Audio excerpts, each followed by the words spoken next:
And we are live. This is Dark Journalists. What a fantastic crowd we have out there tonight in the Ideas Room. Of course, tonight I am joined by the lovely Olivia. Hi, everybody.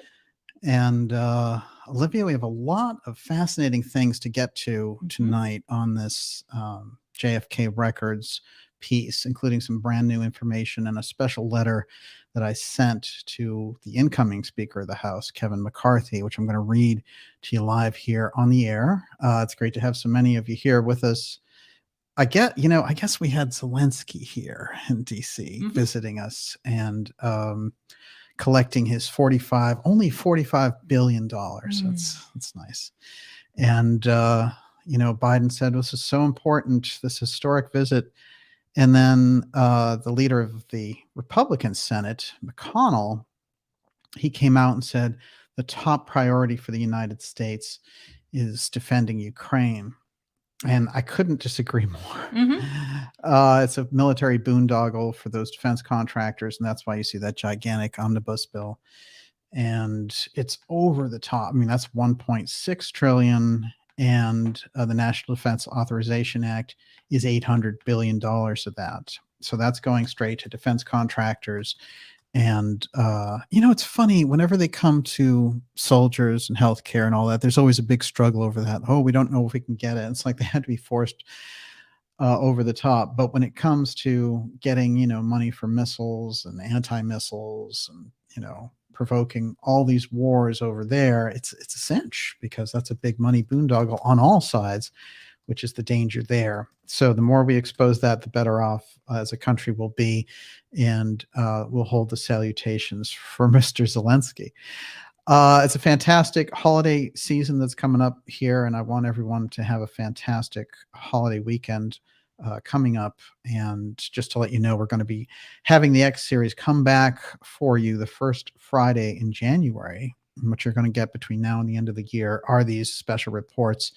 And there's some exciting things coming up for you in January, which, interviews and documentaries and just absolutely knockdown episodes of the X series coming for you. So make sure that you're on that newsletter list, especially if you're new.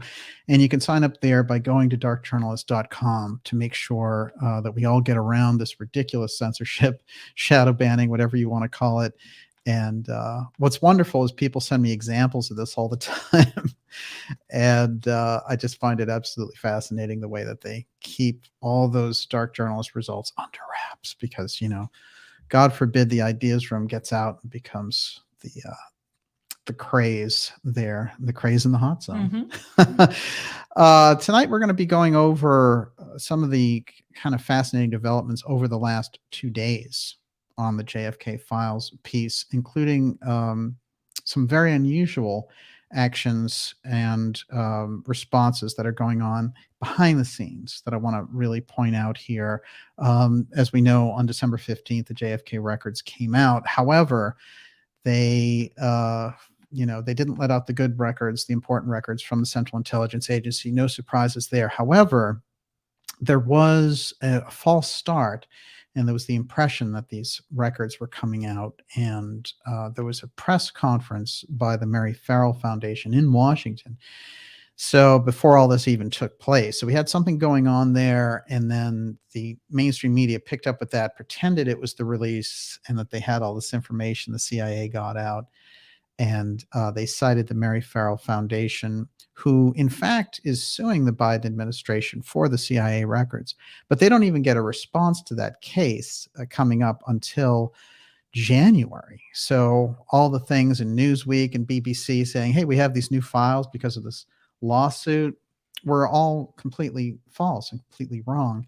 This is very strange activity, and I'm going to point out why as we get into this tonight. Of course, if you're familiar with the X series, the X Steganography series that we do here on Fridays, you'll know that all the research that I've done for a number of years points directly to the assassination being linked to an aerospace assassination group called X Protect, residing inside that corridor between the defense contractors and the intelligence agencies.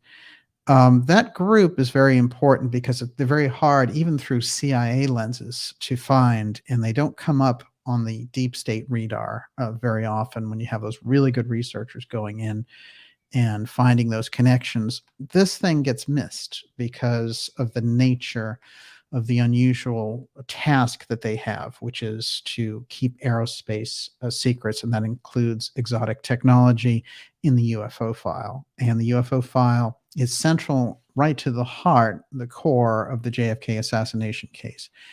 And in my letter to McCarthy, I made that part clear as well.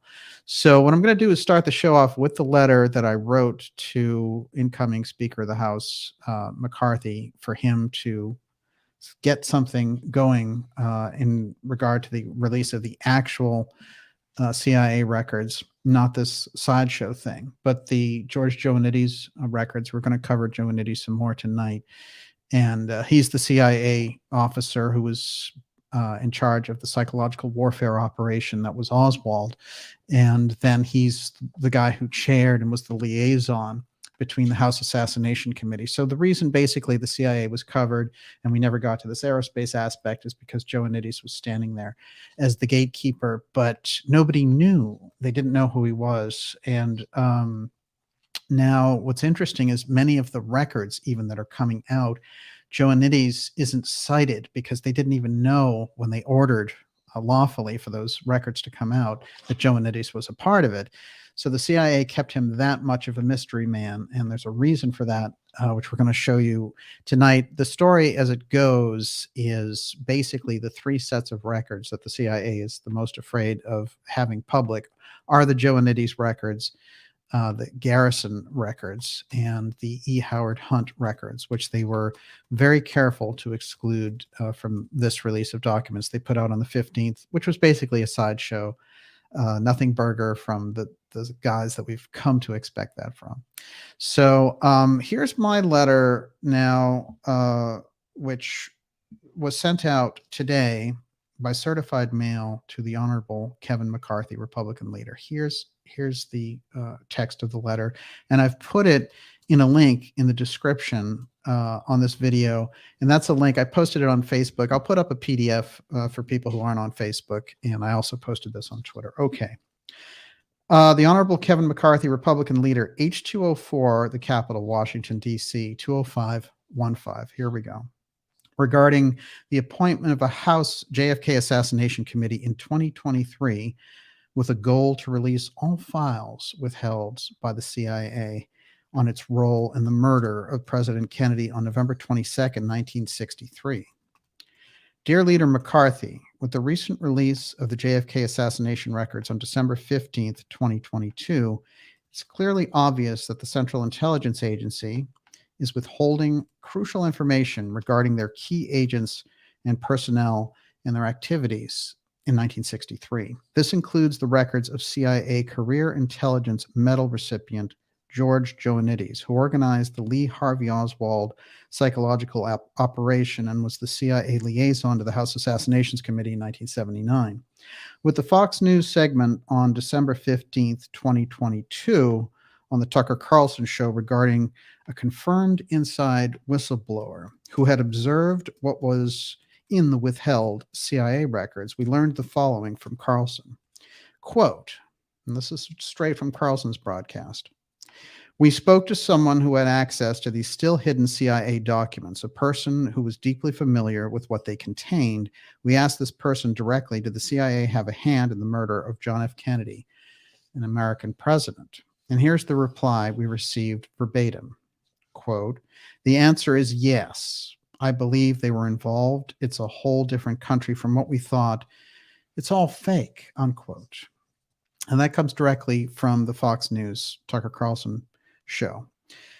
The statement, according to my sources and best research, was likely given to the Fox News team by the judge for the United States District Court for Minnesota, Judge John R. Tunheim, who served as chairman of the Assassination Records Review Board, which oversaw the collection of records relating to the assassination of John F. Kennedy from 1994 to 1995. Judge Tunheim has previously said on the record that the CIA misled the Assassination Record Review Board and that he was heading up in regarding the role of their agent, George Joannides, in the assassination. This statement, in combination with the public comments by Fox News contributor Judge Andrew Napolitano, makes a case for a new House committee to force the records out of the CIA. Napolitano recalled a conversation he had with former President Trump in 2020, in which the president stated he couldn't release the records, even though it was required by a law enacted by Congress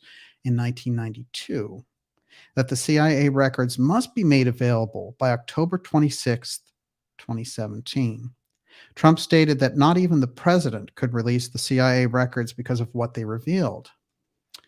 Former Watergate lawyer Douglas Caddy has put on the record during my interview with him that CIA veteran E. Howard Hunt, his close friend, admitted the CIA's complicity in the JFK assassination, with the reason being President Kennedy's desire to share the UFO file with the Soviets, an action which they considered a national security threat. CIA agent George Joannides was given the Career Intelligence Medal by Admiral Bobby Inman, the deputy CIA director. Inman is still living and could be compelled to testify under oath as to what activities Joannides engaged in for the CIA in relation to the JFK assassination. Clearly, by law and in the public interest, and in consideration of the government's promise of transparency, the records must be released as part of the launching of a House Assassination Committee for the new Congress to investigate in January of 2023. The committee should be focused on the assassination of President Kennedy and the role of the CIA in obfuscating the truth, and it should obtain a full, detailed record of their involvement in the death of President Kennedy in 1963. Nothing could be more important to reassure the American public and the world that the United States is a country that respects the rule of law. The CIA must be made to give a complete accounting of their actions in the assassination of our 35th president, John F. Kennedy. Sincerely yours, Daniel Liszt, host of the Dark Journalist Show. So McCarthy got this letter. He's going to get this letter tomorrow. This is important for a number of reasons. One, McCarthy himself has stated openly that with the release of the Twitter files and the things they're looking at with the FBI interfering in social media, that he's interested in a church committee style investigation. Now, the church committee is an interesting thing to raise up, and his awareness of it is good and means there's a possibility he may actually respond to this letter, which is, he both has a hand-delivered copy and it's available online through the various social media outlets we put out there and as many different places we can get it. Now, the church committee, what were they doing? They were looking into CIA atrocities and the manipulation by the NSA and interference in communications and surveillance and these things. And they found incredible things, including the fact that there were over 400 paid assets of the CIA on record as a result of their investigation. They found this out, and they were throughout the media organizations. Now, that's something that, at the time, Rolling Stone and, newspapers like that were really outraged about this, and there was a whole flap about it. And then we got this kind of post-Watergate vibe of investigating the government, which was actually quite healthy. But that all got stirred up, and it turned into the House Assassination Committee eventually. And in the House Assassination Committee, after 3 years, and tons of obfuscation and deaths of witnesses and all the rest, it was determined that there was a conspiracy. So that's what the government's final word on the JFK assassination was, which is there was a probable conspiracy. So the Warren Commission back in 1964, they said, oh, it's Lee Oswald, don't look any further than that. He had a troubled childhood, and he happened to get this job and got this incredible, view of the president going by, and he just decided to bring a rifle up there and get these incredible shots that no one else could do, not even the FBI.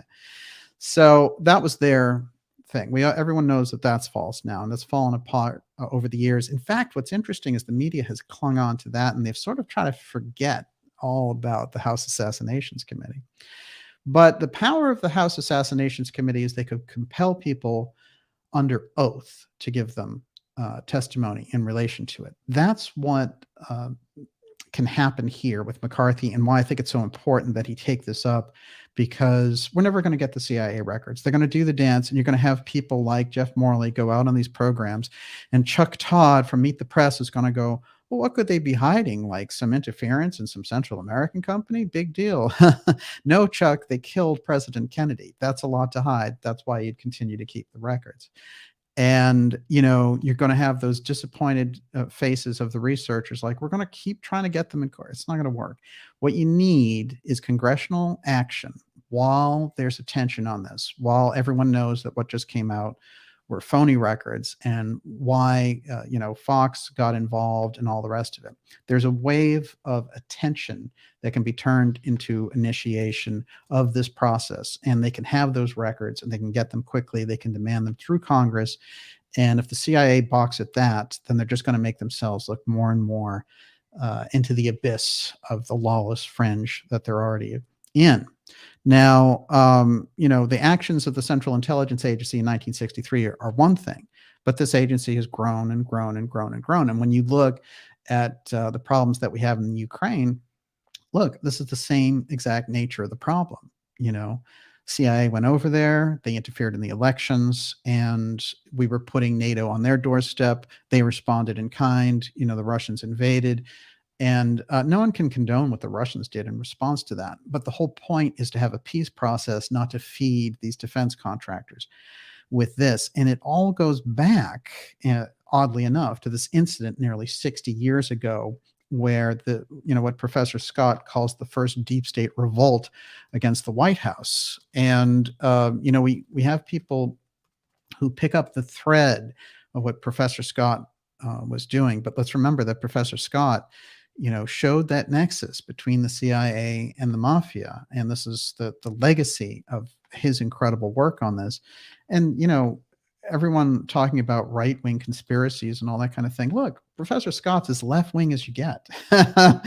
And, I know him well. He's been on this program many times. And, he would describe himself as a left coast teacher there at Berkeley.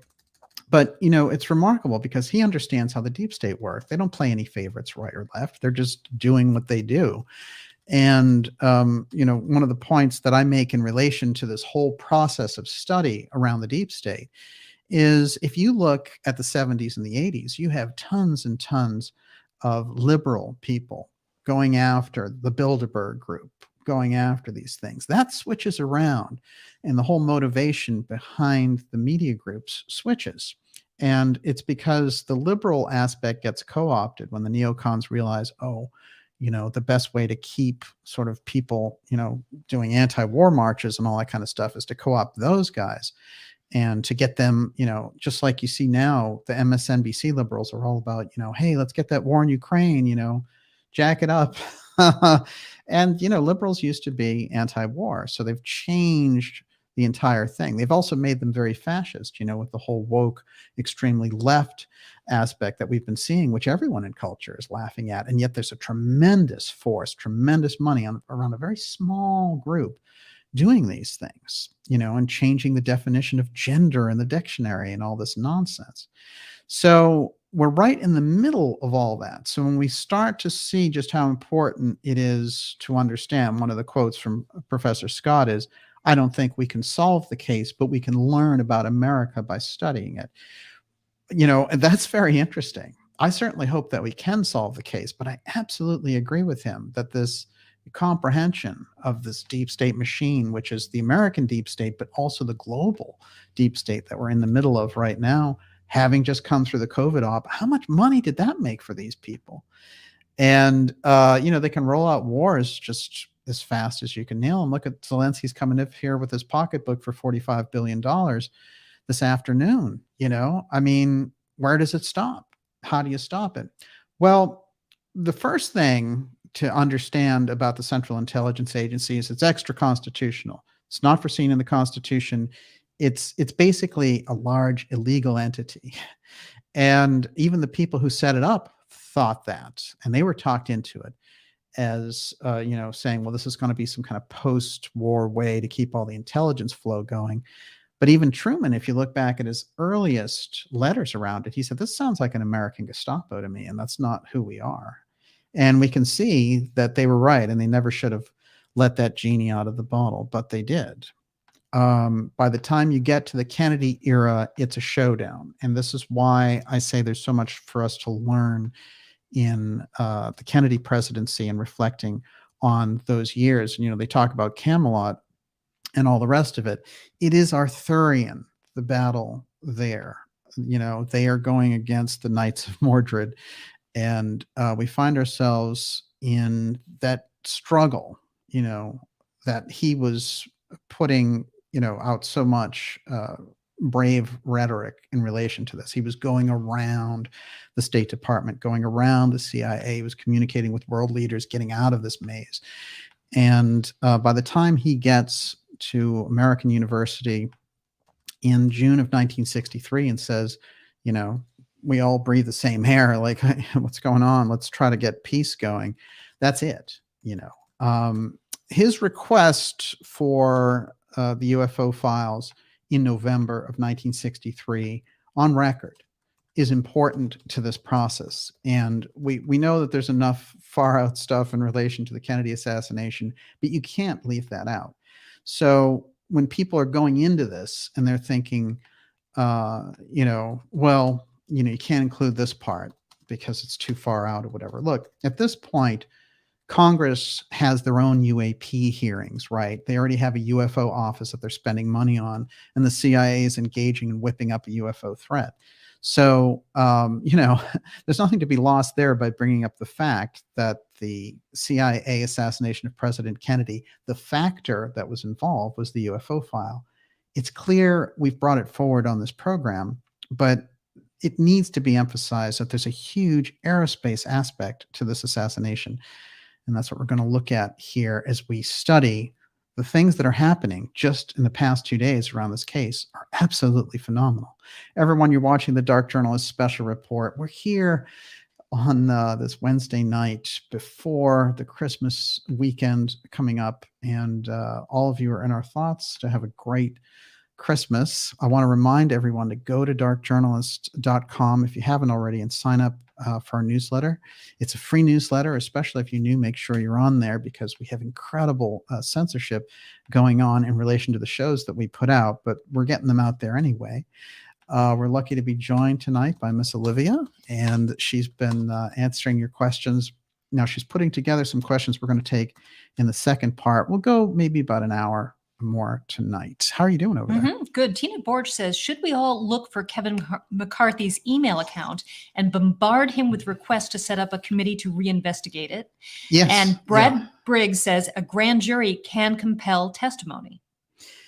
Yes. Well, they can put people under oath for, during an assassination committee, just like they did with the bogus J6 thing. Maybe we could kind of turn the karma of that nonsense around and have a real committee for a change.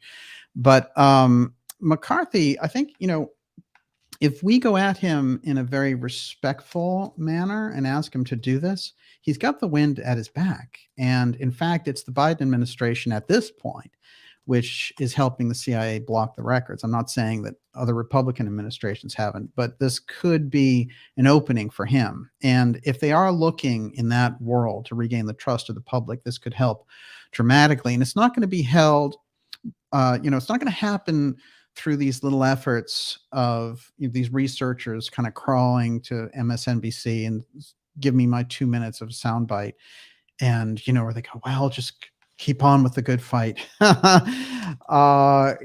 Those media groups, what they're doing, it seems to me, in fact, that one of the things that's always been in the background there was to come out and say, oh, it turns out that there was a big lie going on in the CIA. And what it was about the mafia. The mafia killed John Kennedy, and they had to hide that, Well, there's a big problem with that. And you have researchers out there. There's a guy out there who's doing books about JFK and stuff, Mark Shaw, who's a lawyer. And I'm sure he's a good writer and everything. He's a good presenter. But the thesis that, this is all Carlos Marcello and all that. That's nonsense. This is a deep state operation to remove an executive. The mafia can't do that kind of stuff. They can't change autopsies. They can't make brains go missing. So the only thing that you can do with the mafia in that scenario is you could say that the deep state aspect of the CIA was hiring mafia hire at that time. And they might have used mafia people as gunmen, but the mafia can't create this whole scenario. And then they can't make the media not report it, and they can't do the cover up through the Warren Commission and all that. It doesn't work. So when you hear that, understand that there's two things. One, there's a huge CIA narrative investment in that story too, that they want this other story. And it's interesting when you go back into that history that Professor Scott goes into.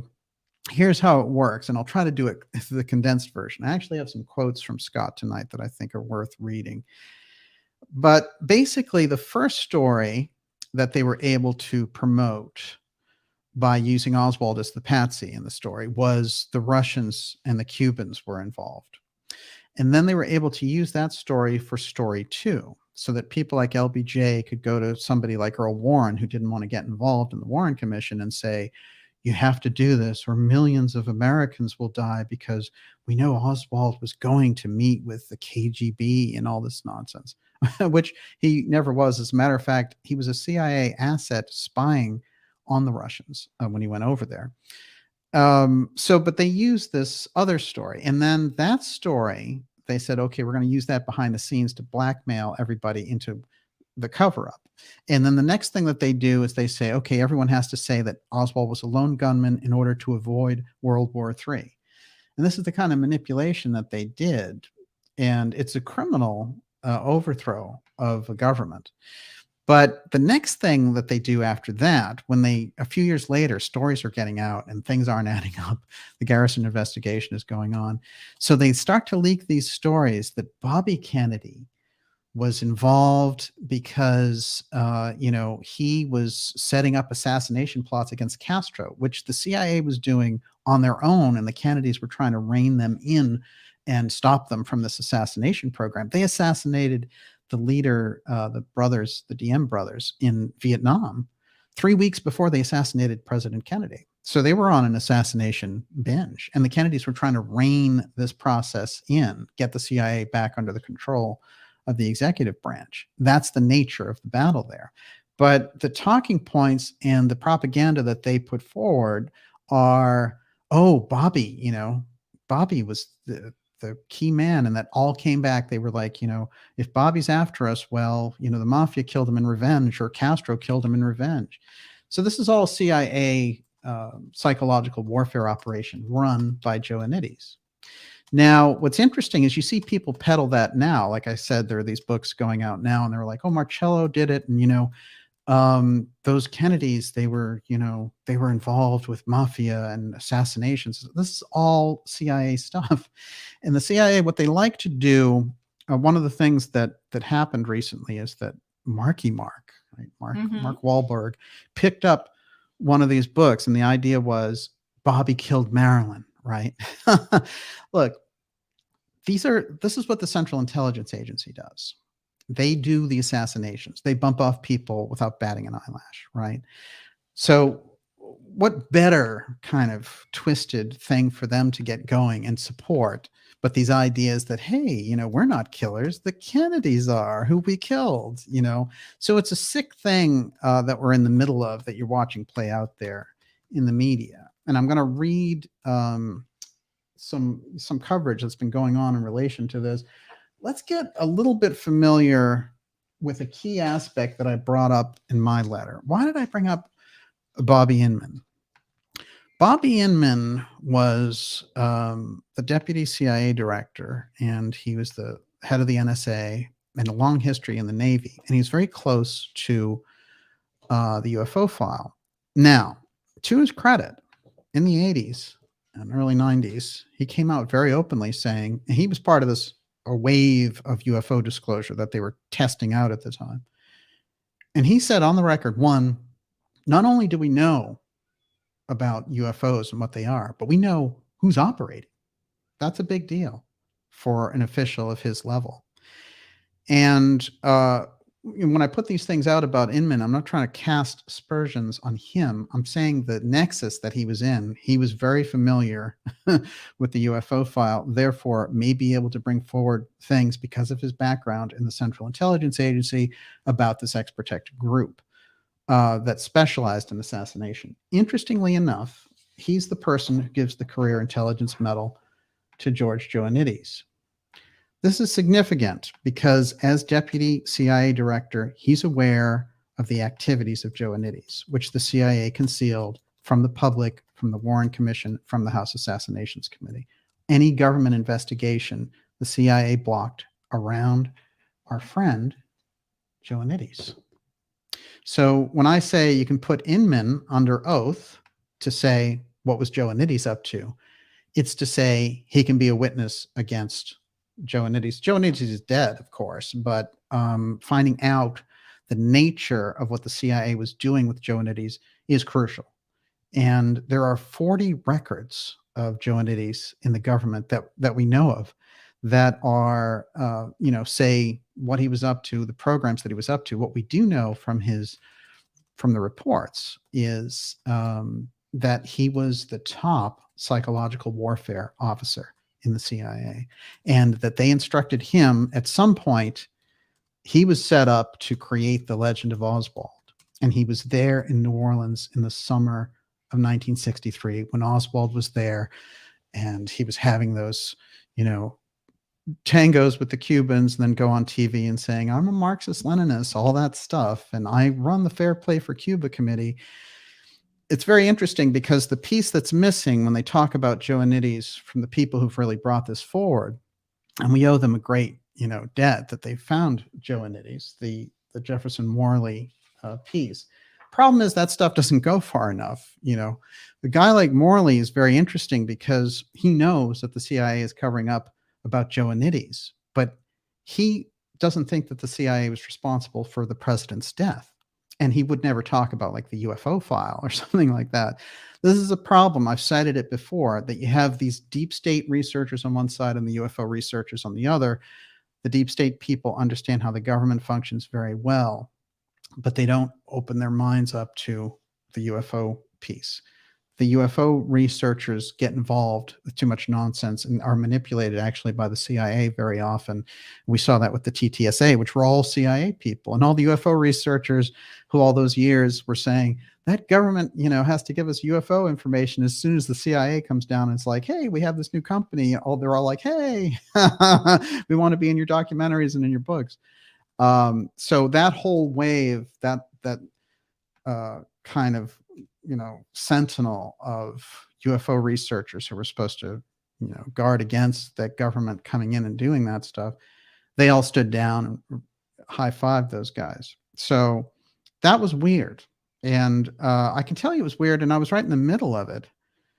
So I got to see it, and when I would call it out, those people would say, and they're these are big names around the UFO thing. They would say, you're going to be made to look foolish, basically because TTSA and Elizondo and all these people were going to take over, and, you're going to wish you were a fly on the wall with the stuff they're going to release and all this stuff. Yeah, it's amazing, isn't it? Fitz told me a long time ago, she's like, not only am I shocked that people sell out, but for how little they sell out. It's remarkable. And we've seen a lot of that, unfortunately. That's another story. But watch that UFO file and the CIA UFO threat wave going through there. More Inman. There's Inman with Caspar Weinberger. He's a honcho in the Reagan administration. He's a honcho in the Carter administration. He's a honcho in the Clinton administration. Inman knows a great deal, and he went on to a very successful career as a consultant in all these other groups and all the rest of it. The thing is, in terms of Joannides, where they can't get anywhere, these researchers are going around, they're saying the CIA won't give us those files on it, but we know he was there, and we know he was doing the Oswald project, and we know he was signing off $50,000 per month for these groups that were there that were supposed to be anti-Castro agitators and all that. So if you translate those dollars from 1963 to the present, that's like $500,000 a month to get these groups agitating. What were the groups agitating for, and what was he paying them for? They were all saying, as soon as Oswald was caught for the assassination and this, killed by Jack Ruby, they were the ones who ran ads and said, Oswald, he was connected to Cuba, so they created the whole thing directly there under Joannides. And Joannides created this entire wave around Oswald, set him up to look like he was a crazy communist and everything else. In fact, here's another UFO file link for you. And from watching this program, but Oswald was in New Orleans working for Guy Bannister, who was the person who created the X-Files and studied the UFO cases for the FBI. So one of the things I'm fond of speaking about with Dr. Farrell is wherever you look around in the JFK case, you find aerospace and the UFO file. It's undeniable. So that has to be reckoned with if you're going to do an investigation. That's why a lot of these people don't get answers in relation to the Kennedy assassination. They're not looking in the right places, and they get caught up with the CIA stories, which are like, hey, this Cuban was very angry about President Kennedy's policy, and as if he thought that, Johnson was going to be any better, right? Johnson was from Texas and more conservative. So that doesn't make any sense. None of those propaganda points ever made sense. All right, let's get a few things here about Joannides, because he's sort of the man of the hour when it comes to the assassination. All right. New records suggest George Joannides was one SAS operative. I'm going to get to what that is. The bulk of the available evidence indicates that Joannides in late 1963 was running a psychological warfare operation designed to link Lee Harvey Oswald to the Castro government without disclosing the CIA's hand. That's crucial. That's how X-Protect works. George Joannides is an important character in the Kennedy assassination, the son of a well-known Greek-American newspaper columnist in New York City. He went to law school and joined the CIA in 1951. Joannides, fluent in Greek and French, was sent to the Athens station. By 1963, he was 40 years old, a rising protege of Tom Karamessines. This is important. Karamessines represents the OPC. So there's a story here that is hidden and laying there on the record books about the OPC and what it was. But basically, this is the unit that was, doing covert activity and overthrowing governments and all that. And the CIA were like, what they were supposed to be doing was information gathering. So at a certain point, this Office of Policy Coordination, Truman first goes to the CIA and says, that thing, you have to get them under control because it's like they're running their own government. They're going to get us into trouble and get us into another world war. So get those people and merge them directly into the activities you're doing with the CIA. What happens is those people that are engaged in these activities and throwing the Italian elections in 1948, this whole thing that they're engaged in and their activities are the types of activities, kind of like the Contra thing, where it runs outside of the government. And what happens, though, is that group takes over in the CIA. Instead of the CIA taming them, the whole CIA becomes OPC. And this Joannides guy is working for the person who's the core of the OPC, along with Frank Wisner. Okay, a little bit more on this. Joannides was highly regarded for his skills in political action, propaganda, and psychological warfare operations. This is the guy you put in charge of the Kennedy case, because if you're going to do the assassination, you're going to blame a lone nut. You need all these aspects. You're going to need the guy who's already been doing this, who's an expert at it. So he presented himself publicly as a Defense Department lawyer. In fact, in 1963, he was Dick Helms' man in Miami. Richard Helms, the CIA director, is the guy who covers up the Kennedy assassination, and he becomes the point man for years. There's a classic conversation that came out recently, and these Watergate tapes just roll out sometimes. But this conversation revealed that Nixon was talking with Helms, and he was saying, look, I've protected you. I've told so many lies for you. And, so I need to know a lot about what was going on with what the CIA was doing, with the Kennedy assassination piece and, the whole who shot John angle. Like, you need to tell me these things so I know, so I can defend you. And Helms, being very clever and knowing that Nixon is taping him, sits there and doesn't say anything. He knows that he's caught out. So there's a nature of deep state blackmail that Scott has identified for years that's been taking place, and it goes on in these areas. So in that case, you have Nixon trying to manipulate Helms into giving him information. You have Helms, who is guilty and related to the Kennedy assassination through the CIA's action to eliminate President Kennedy. So he's trying to figure out, how do we get rid of Nixon? And, LBJ, when he is leaving office, he has these very tense conversations with Nixon. And the whole point is, he's going in there and saying, I know very well that you were trying to prevent peace from happening, in the peace talks from happening in Vietnam. I have you taped. And, you're going to do this, this, and this for me. And Nixon says to him, I'm not going to do anything for you because I know that you were aware of the plot to eliminate President Kennedy. So this is the games that these people are playing. In the middle of that game, Lyndon Johnson writes something called the X letter. And upon his death says, this comes out that there's a letter at the LBJ Library, which will be released in January of 2023. And that letter has 75 pages, and nobody knows what it is. Now, this is interesting because everyone assumed it was some sort of a dig at Nixon, or there was something hardcore in there. But LBJ did this for a purpose. Now, this X letter resides at the LBJ Library in Texas. What's weird is after Nixon died, there was an attempt by the person who was leading the library to open it. And they opened and displayed 2 to 3 pages that were quickly classified, but they were a setup for something that was going to be in there. They didn't actually explain what was in there. They were just saying, the reason I kept this letter secret, that kind of stuff. And again, everyone assumes that what's in the X letter is related somehow to Nixon and that whole thing. In fact, if you follow the X steganography piece, you know that all these presidents are involved in some way with UFO disclosure.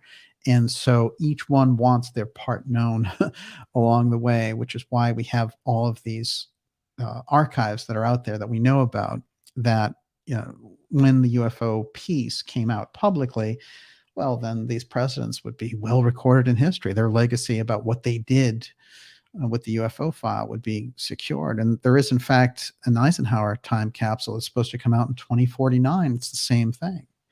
So these are pieces that we need to understand.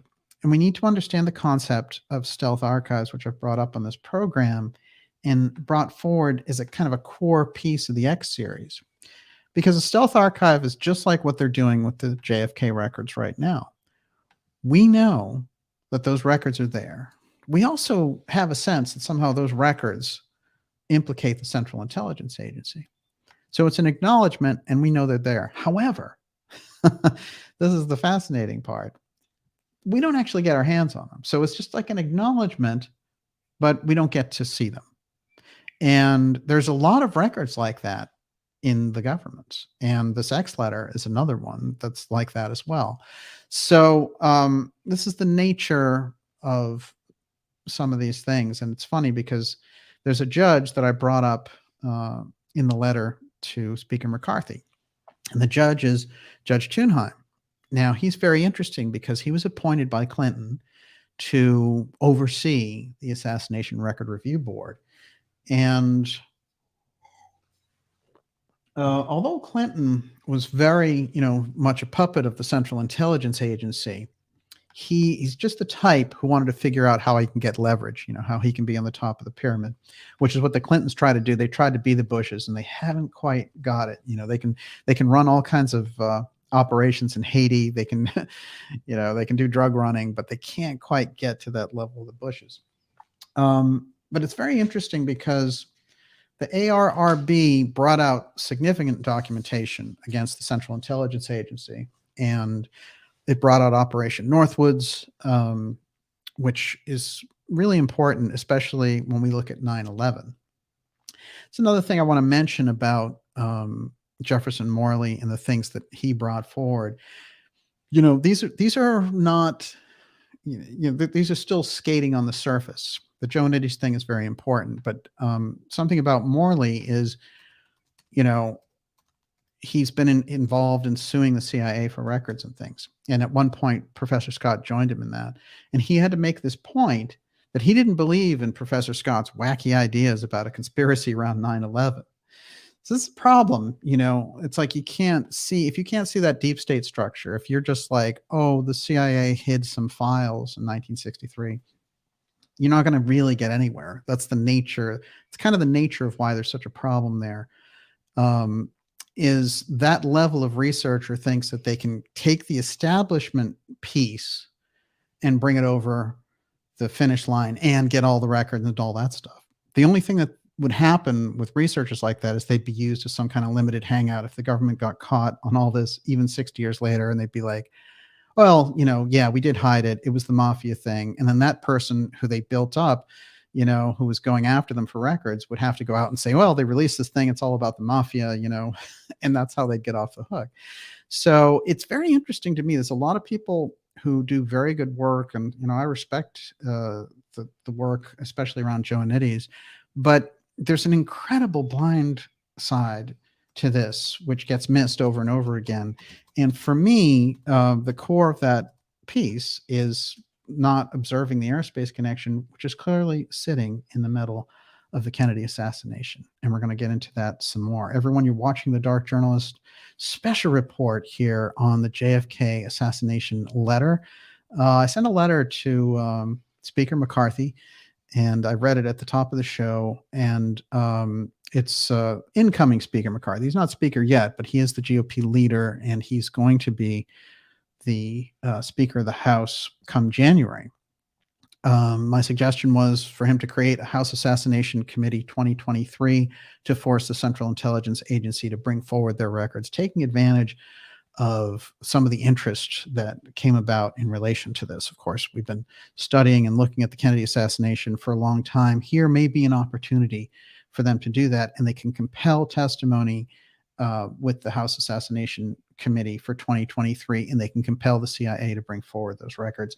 That would be crucial because all these other attempts don't work, and the presidents are like, oh, the CIA, director told me it would be dangerous, And it's interesting. One of the things I wanted to point out is I said to McCarthy that there was testimony that was public, comments that were public by Judge Napolitano, which I've brought up. But I think in the light of what's been happening, they're even more significant. I'm going to play them here just briefly so we recall exactly what Napolitano said about his conversations with Trump and how this all came about in relation to the idea that Trump was supposed to release all the JFK records, and according to Napolitano, had a deep, deep desire to do so.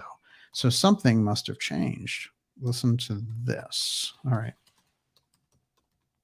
Anyway, President Trump promised Stone many times he would release the JFK files. And one time in one of my many conversations with him, I said, when are you going to do it? And that's when he said to me, Judge, if you saw what I saw, you'd know why I can't release it. Well, what the hell did they show him?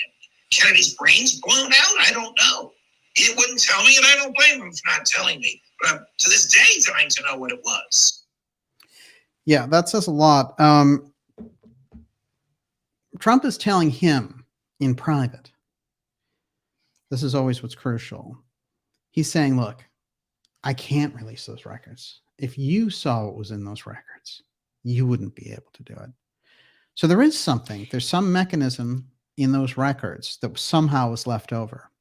Can yeah. I suggest something? Oh, yeah. Okay. Well, Val says, I have zero confidence that Kevin McCarthy will do the right thing here. He's not in that position because he's an honest guy, but I appreciate the effort.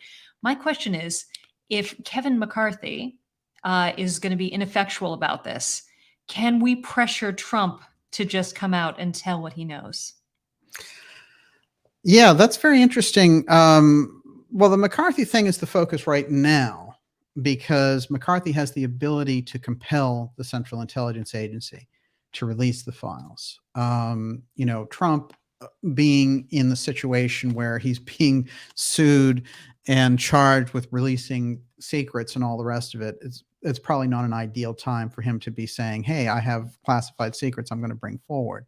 But McCarthy has the ability to put the Central Intelligence people on record and make them release the records. The president has the ability to compel the release of the records. Biden's not going to do it. He's made that very clear, and they keep playing this ridiculous game. The thrust of what we've seen, though, Trump looking at the records saying, you wouldn't believe what's in there. The whistleblower who went to Tucker Carlson and said, the records prove the CIA was involved. The research around Joannides, and the fact that nobody even knew that he was involved in the House Assassinations Committee, that this was the same guy who was the psychological warfare operation official who created the Oswald Project. That's huge. Those people didn't know, and now we do. And that's on record. We just don't know the extent of what Joannides was doing. We don't know those details. We can get those details in the records. So there's something in those records that has been seen. Now, I've brought this up before, but about, within a half hour of the assassination, Bobby Kennedy has a meeting with then CIA Director John McCone, and he meets him in Virginia. And there's something in that exchange because Bobby knows what's taking place. He indicates it to a number of people.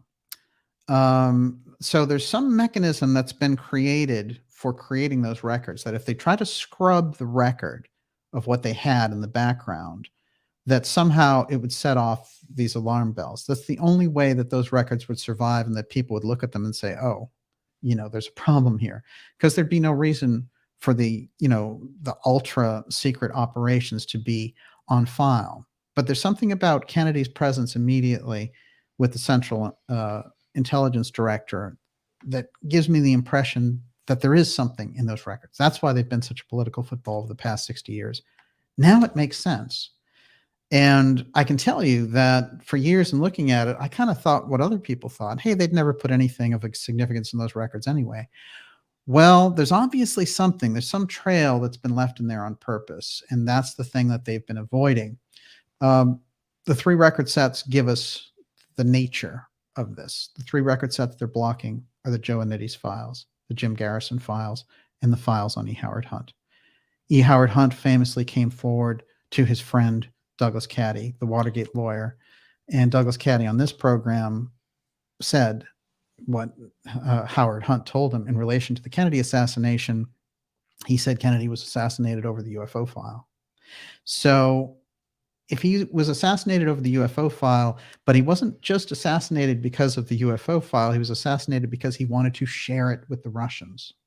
So this is significant because there's a lot of data around this. As a matter of fact, the memo that comes up very often about President Kennedy requesting from the Director of Central Intelligence.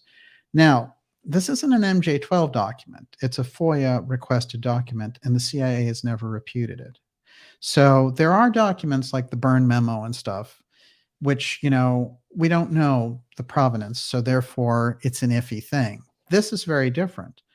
And this comes from William Lester in his book.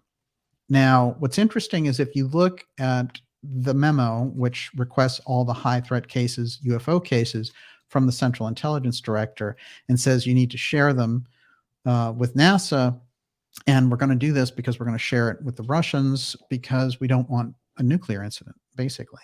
And the other interesting thing about this is he wants a report coming up for February of 1964. He won't make it to 1964. But what also I think grabs me when I think about this memo, which has been floating around for a number of years and isn't part of this, tranche of documents that just came out. And there's a lot of this document that's been redacted as well.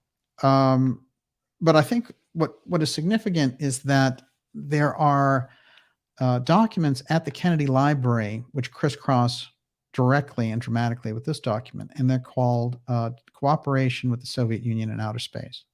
So Kennedy had changed the thrust of the going to the moon program to be a joint moon mission, which means they'd have to share whatever technology getting to the moon was going to come up with the Soviets. Now, this is a problem because part of the mysticism around the whole Apollo thing and why people think, we didn't go to the moon and things like that is because there was an awful lot of secrecy about it. And, they lost all the tapes of how they did it and all the, nonsense.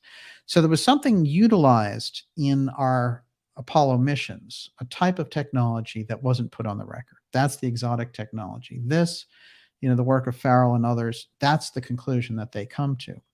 So if Kennedy is saying, look, we're doing a joint moon mission, there's not going to be a space race, no weapons in space, and I've worked this out. Khrushchev's son, Sergei, goes on the record and says, my dad was working with him behind the scenes, and he was writing him letters and saying, Kennedy is really, he's not like the other ones. He wants to really end this whole war piece.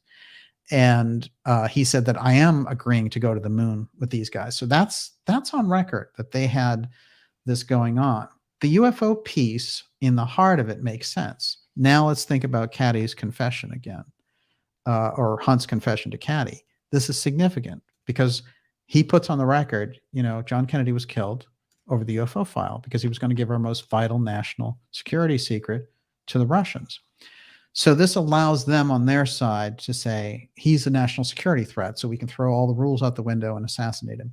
So that structure, they can get people to go along with them by using this.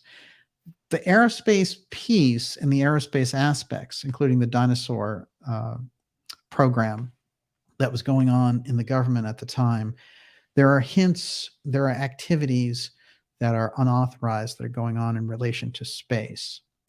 So, there's such a dense defense contractor, space contractor, aerospace piece around this, including the fact that when Jim Garrison, the DA in New Orleans, goes into the Kennedy case and he's researching Oswald, it's weird. All the people that Oswald was working with at Riley Coffee, they say, well, he said he was going to go to work for NASA. This is his big dream, And when he goes to find the people who were working at the same time, they're all in NASA jobs or in other aerospace jobs. So the piece of Oswald and aerospace goes back to Atsugi in Japan when he was in the same unit that was tied up with the U-2 activities. Fletcher Prouty put that on record, and he was the liaison between the CIA and the Joint Chiefs. He would know. So the CIA unit that was using Oswald, this is 1959. Oswald was born in 1939. He's 20 years old, being used in a top secret classified, ultimate classified program, which is the U-2. This is before it was shot down and the Russians knew about it. And you have Lee Oswald with access to it. Well, it's interesting because Garrison says that one of the records that they've put off to 2039 is Lee Harvey Oswald's access to the U-2. That tells you a lot about who Oswald was. He was a secret keeper, whatever they were using him for. Everyone, you're watching the Dark Journalist show deep here tonight on the special report. I haven't even gotten to this Tunheim section, of Judge from Minnesota. We're taking some of your questions here shortly, and we'll do maybe about another half hour. Okay, couple of things. Interestingly enough, Robert F. Kennedy Jr. tweeted out, the CIA's murder of my uncle was a successful coup d'etat from which our democracy has never recovered. So, Robert is coming back on this program. He was on our program last year. He's going to come back on the program, and we have things to talk about in relation to the work that he's doing with his incredible expose of Fauci and all the rest.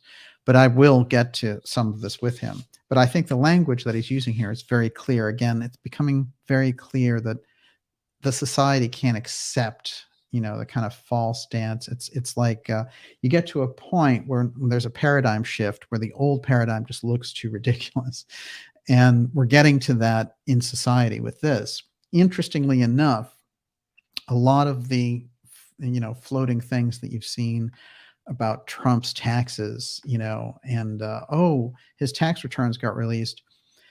They're crisscrossing time-wise exactly with the release of these ridiculous budget figures, the NDAA and the $1.6 trillion. It's going out the window with Republican and Democrat all signing on to this nonsense. That's the way to look at how they release things and, how they confuse this process. So I think that they're having trouble with the Kennedy thing every time it comes up. It's something that dents their credibility over and over again. And they haven't been able to spin it in total. And withholding the records is absurd 60 years later. There's no reason for it. Even people who believe the official story don't think there's a reason for it. Remember, Tunheim is an interesting character, and I'm going to point this out. He's somebody, even though he was appointed to head up this assassination record review board, he is somebody who believed the official story completely. But I find some interesting things about him, which is why I identified him as somebody who helped with the Fox News story. Okay, Judge Tunheim says JFK files were probably unlawfully withheld by the CIA. There's Tunheim. At a Washington press conference Thursday, this is 2017, he came out recently and did the same thing. Remember, previously, he was kind of, going along with the official story. Kennedy was shot dead in Dallas November 22nd, 1963. Incredibly enough, thousands of pages of government files related to his murder remain secret. 54 years later, we'll try 60 years later now. It's time to release them all, Tunheim said. There's no real reason to protect this information. Some 3,500 JFK documents in the National Archives database alone. Most of the records are generated by the CIA. The JFK Records Act of 1992 requires these records to be released October 26, 2017, as we know.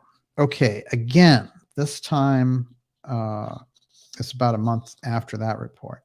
The federal judge who oversaw the collection of government documents on John F. Kennedy's assassination called it disappointing that President Donald Trump is holding back so many of the records while the CIA, FBI, and other agencies review them.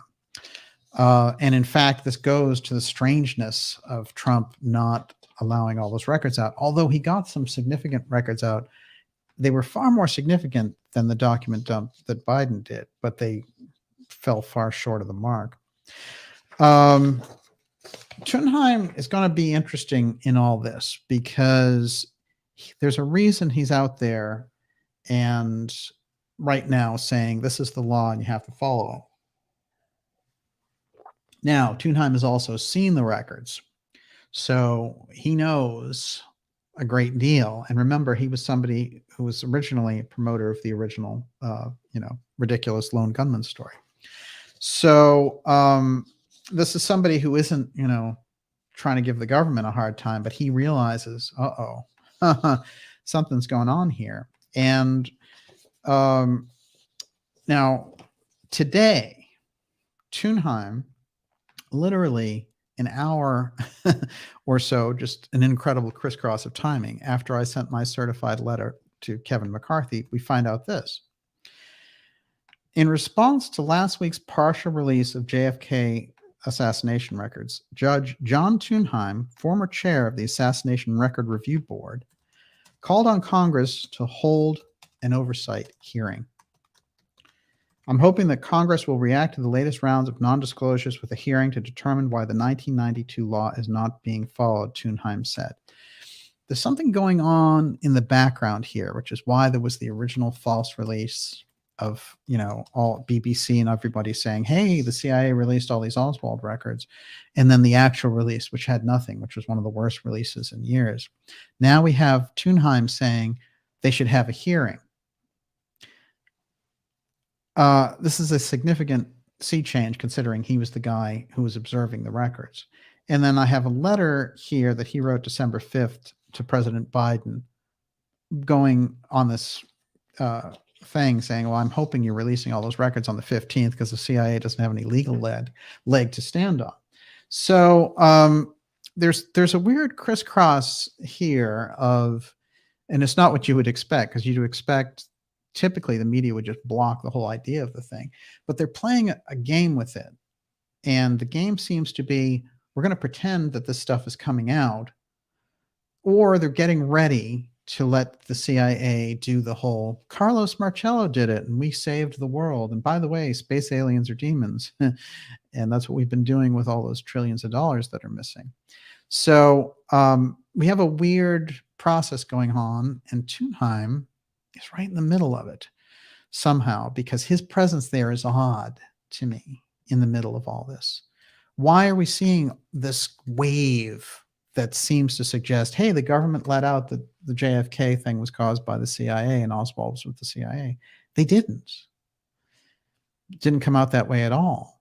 But everyone suggested, like Newsweek and BBC, that the Mary Farrell Foundation had got those records and that they were showing them around and all the rest, when, as I said, they filed a case against the Biden administration, but they won't hear back till January. Something is ping-ponging inside that system that everyone's trying to get ahead of. And maybe it's the fact that there are going to be disclosures around this case, and they're all trying to get ahead of the spin on it. So the spin for everybody is, hey, the government let out all these Lee Harvey Oswald records that show he was with the CIA, when in fact the actual release of the records is one of the worst, most disappointing, and it doesn't say anything about Oswald with the CIA.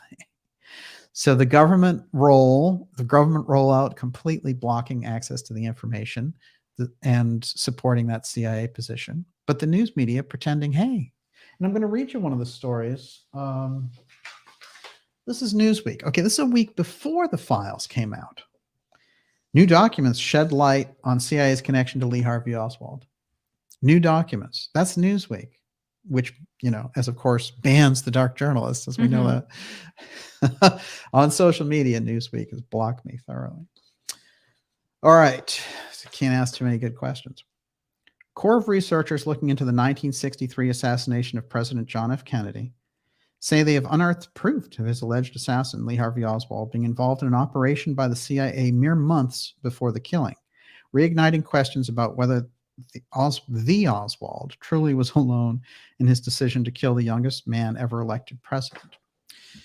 In a Tuesday press conference at the National Press Club, Jefferson Morley, a veteran of the DC Press Corps, expert on the JFK assassination with the Mary Farrell Foundation, told reporters that he and attorneys with the foundation obtained documentation relating to a still classified covert operation approved by senior CIA officials 3 months before Kennedy's death that suggested the agency used Oswald for intelligence purposes several weeks prior to the shooting. Now, here's what's interesting.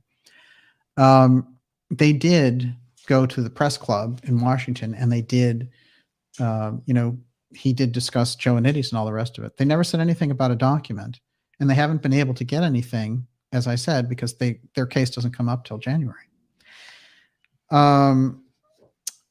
Here's what Newsweek says.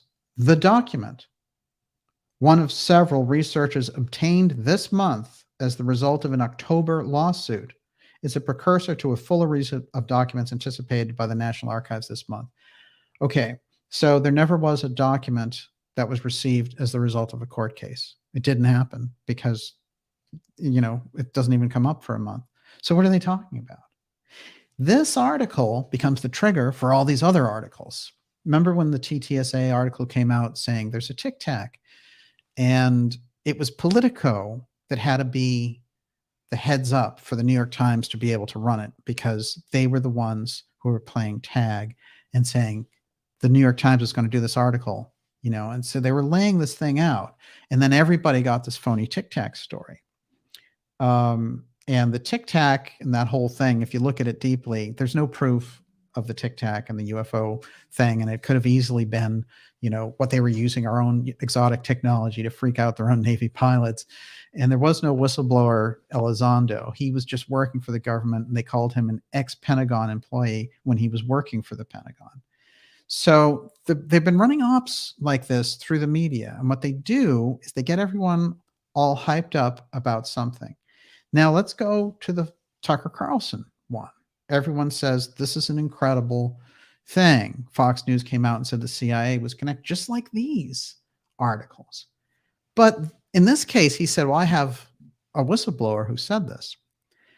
And he said he's seen all the records. And as a result of seeing all the records, what does he say? He says, I actually, the CIA was involved in the assassination. All right. So now let's connect a little dots of our own. Tunheim resurfaces out of nowhere and starts saying the CIA is lying about these Joannides files, and they're violating the law by not releasing all the records as they were instructed to by October 2017. Now, remember, originally he believed all this stuff.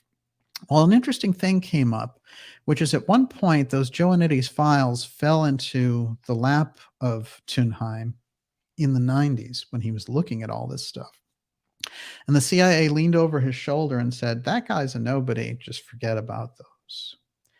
So, in my opinion, this is pent up resentment on the part of Tunheim for them lying to him. And he does go on the record saying that they lied to him about it.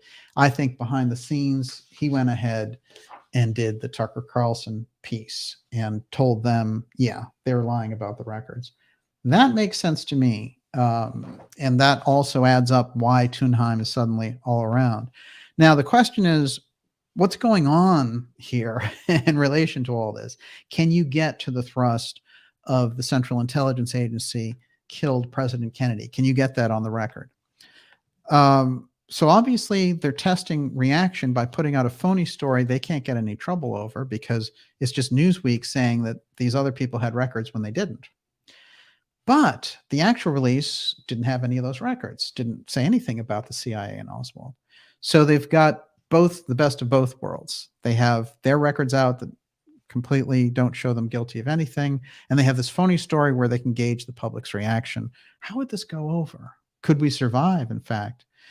That whole idea that you took out your own president. Could the Central Intelligence Agency survive that? No, they couldn't. And they shouldn't, because they are an extra constitutional agency that the people who cooperated in setting them up regretted. And, it's important to note that President Harry Truman, after the JFK assassination, a month to the day, wrote an op-ed in the Washington Post that said, the CIA, basically, this is not what we set it up for. Now it's a Frankenstein, mend it or end it. And, he was taken on by Alan Dulles, who immediately flew down to St. Louis and said, you can't say that, you're going to have to retract that. And he said, you can't threaten me. I'm an old guy. I served as president, get out of here. Dulles went back and wrote that Truman was feeble-minded. This was their response. This is the contempt that the Central Intelligence Agency had. Well, remember, it's on the record from Dulles's aide of many years in a bio that he wrote years later. He said that whenever Dulles would talk about Kennedy, he got uncharacteristically angry and said, you wouldn't believe that Kennedy, he thought he was a god. And you have to think about it, Dulles and his brother doing all the deals that they did, setting up the World War II, cooperating, with the Nazis and all the things that they were engaged in, that they thought that they had set up the world in such and such a way. And here comes this whole Kennedy Camelot wing. And he's saying, I'm going to bring, freedom is going to be the new thing that people are going to march toward, and will resist the whole war aspect with the Russians by showing how great our free side is, but we're not going to engage with them on this war level. And we're even going to go to the moon with them and stuff. So Kennedy's anathema to what they've set up. And when we go deeper into that level, in the heart of it is this X-Protect group, which you'll find always around the UFO file. And it's very obvious, floats to the surface very early on in the deaths of people like Morris Jessup and the strange encounters that people had who were, the kind of classic early witnesses around the phenomena. That aspect of X-Protect is the crucial missing link in all of this. I've got a couple more things to read here, and then we're going to go to your questions. Let's do that. This is Professor Scott talking about the nature of the environment that we're in. And he's calling them cryptocracies. The power of cryptocracies to influence history become even greater, as we shall see, when they're acted in concert with forces allied to powerful international drug traffic. This is an important thing to understand about the term deep state. It was adopted heavily, during the Trump years. But I had done a series of interviews with Professor Scott all the way back in 2014. Almost nobody even used the term at all. Professor Scott invented it back in the 90s. Now, where it came from was a case where there was a car crash in Turkey. And in that car crash, there were a number of very interesting people all together. You had a member of parliament. You had the police chief. You had the top drug trafficker, the head of these gangs in Turkey, and you had a beauty queen, and they all perished together in this car crash in Turkey. And the term deep state came out of that because it was the perfect snapshot of all these very interesting forces working together. So when we think about the deep state, we think about these different things. Very often people go to the mafia and, the mafia is this and the mafia that. You have to understand the way that Professor Scott laid out the deep state for me is the mafia, organized crime is a significant layer, but it's beneath these other pieces. So the intelligence agencies don't answer to the mafia answers to the intelligence agencies. So we have to get that relationship right. And then when you're dealing with the intelligence agencies, they're not really what they say they are. As I've pointed out before, the Central Intelligence Agency was founded in Sullivan and Cromwell, and these are lawyers who deal with what? International finance. This is what they are. They're representatives of international finance. I've used the example of, I'm a company and I want to set up these oil fields in Uzbekistan, and I'm going to set up this whole thing and invest all this money. However, if there's a revolution in Uzbekistan, then I'm going to go, I'm going to say that again, Uzbekistan. If there's a revolution in Uzbekistan and, I'm going to lose everything, they'll nationalize the oil fields, I'll be out. So I need a reason for U.S. forces to be in there protecting my oil fields. So suddenly we have, a determination that there's been, some kind of violation by that military and they shot at our forces. So we need to put a force in there. And this is what you get. The Ukraine thing is also related to this. So we have to understand that relationship and what the Central Intelligence Agency actually represents versus the idea of them, hey, we're getting spy information and we're giving it back to the president. That was the fantasy of what they were going to do. Instead, they became their own enforcement arm. President Kennedy said to Arthur Schlesinger that when he got in the White House, he could not, even with all of his knowledge and all of his family's knowledge about the CIA and how the world worked and everything else, he could not believe the amount of things that the Central Intelligence were doing unchecked with no oversight, that they were overthrowing countries, that they were determining global policy on their own. Well, what's happened since President Kennedy's time? They've grown. They have not been, except for a brief period in the 70s, reformed. There's no real reform. They just went offshore and came back, and under the Reagan and Bush administrations grew up to this size again. They've taken over, things like the Department of Homeland Security, 250,000 employees, and they are trying to create this domestic surveillance piece on a more dramatic scale using the technology, while our friends over in the Davos crowd are creating the biometric tracking piece. So this becomes one kind of global Frankenstein sort of world brain thing. And what we look at with the Central Intelligence Agency is the dominant group who enforces the rule through the media. They're the ones who are feeding stories to the media. They're the ones who are feeding stories to entertainment. This is the group. And they sit there in the middle of all this. And, we have other groups like the NSA and the FBI and all these other things. I'm not saying that they don't operate in the same fashion, but the thing is, the Central Intelligence Agency has collected all that power unto itself. And to not be accountable, this is the nature of the problem that we have with the kind of schizophrenic situation in democracies around the world, but in America in particular, because America is not set up this way, and it does not comport with who we are as a nation and the Constitution and everything else, to have this agency that can go around and do these illegal things around the world, and we don't have any oversight. So when it comes to the President Kennedy's assassination, it's understanding the clash, the roots of the clash, and what it is we're actually talking about. It's not just personalities in like a Game of Thrones. What is that Kevin Spacey show that about the White House? Oh man, House of Cards. House of Cards. Mm-hmm. Yeah. So I was saying this, and I mentioned this to you the other day, that I think what they're doing with Twitter and with social media in general is, ever since they took soap operas off the air, right, which they largely have done at least over the last decade or so, I think that they've channeled all that soap opera stuff so that everyone's like, Elon's threatening to step down.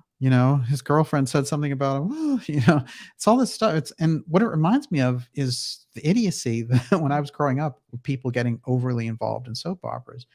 And I'm feeling pretty much the same way. So I'm like, oh my God, they've channeled all this false soap opera stuff. And now we're just following these supposedly real people and all their ridiculousness.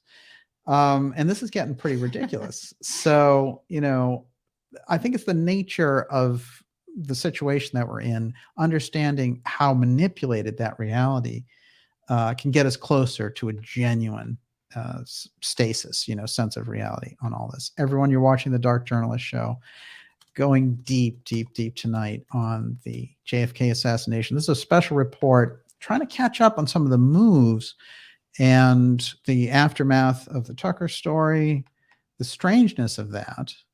And again, I want to stress that there's a potency problem. As much as I'm glad to see these windows opening up of people talking about important things. And sometimes it looks like, when you look at that Twitter trending thing, it looks like the X series from 2018, maybe.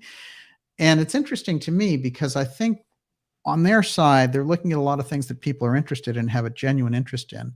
And they're thinking, well, if people are interested in these things, how can we co-opt them in order to get it, on our side? And so that the UFO threat thing was part of that, like, hey, maybe instead of holding back the record, we'll pretend to give them the record and just say this thing is after them, and they'll give us, more money and power to consolidate our hold. So this is the nature of how we look at the manipulative nature of the structure that we're in, and how easy it is to manipulate, because at this point, the same thing with the phone, it would take maybe weeks of watching TV to get the same thing you can get in a day with the kind of programming you can do through a smartphone with someone. So getting ourselves on an even level, if we understand these things, then they lose their effect dramatically, which is crucial. Okay. Professor Scott's quote. The piece that I think is interesting is he's talking about cryptocracies and cryptomany, international drug traffic. I propose the word cryptonomy to name this unrecorded, illicit, but nonetheless important shadow economy. It's no accident that cryptocracies and the cryptonomy work in concert. The cryptonomy is so large and so powerful that governments have no choice but to plan to manage it, even before attempting to suppress it. In other words, you have all these drugs being shipped into the country. Instead of busting everybody who's doing it, you just open up the border and say, okay, we'll manage the drug flow. This is the third factor contributing to the invisible alliance of cryptocracies and the cryptonomy, the power of the independently wealthy and of the banks that cater to them. Informed observers of American politics have more than once commented to me that most of the 100 wealthiest people in the U.S. know each other. and in addition, often have connections to both the CIA and to organized crime. There is no shortage of anecdotal examples. James Angleton of the CIA counterintelligence delivering the sole eulogy at the small private funeral of Howard Hughes. He talks about Joseph Kennedy Sr. being a point holder in the same casino, Cal Neva, as Sam Giancana. More relevant to the milieu of the JFK assassination is the example of Clint Murchison Sr. Murchison paid for the horse racing holidays of FBI Director J. Edgar Hoover at the same time he sold stakes in his investments to mob figures like Jerry Katina and enjoyed political influence in Mexico. These connections are no accident. More often than not, the extremely wealthy become that way by ignoring or bending the rules of society, not by observing them. In corrupting politicians and in bypassing them to secure an unauthorized foreign intercessions, both the mob and the CIA can be useful allies. In addition, drug profits need to be laundered, and banks can derive a significant percentage of their profits by laundering them, or otherwise bending or breaking the rules for their host countries. Citibank came under congressional investigation after having secretly moved $80 million for the Raul Salinas de Gortari, brother of former Mexican President Carlos Salinas. This is a great snapshot, and of course, nobody does it like Professor Scott, summarizing that influence of those groups and the crisscross there, not alienating just one thing and saying, oh, the mob is doing this or whatever, but showing that synthesis, which I think is absolutely crucial. Another quote. We'll see how many I can get in here. Oh, this one's about the records. I'm going to save that one. I thought this was interesting. One of the things that came out in the last batch of documents previous to this one was about J. Edgar Hoover's role. And Hoover, of course, somebody who played on all the sides of these fence and tried to make sure that mob characters weren't prosecuted, which is very interesting. Someone who also played that deep state blackmail sex game, using, his agents to tape record the liaisons of these senators and presidents and then blackmailing them to do what he wanted.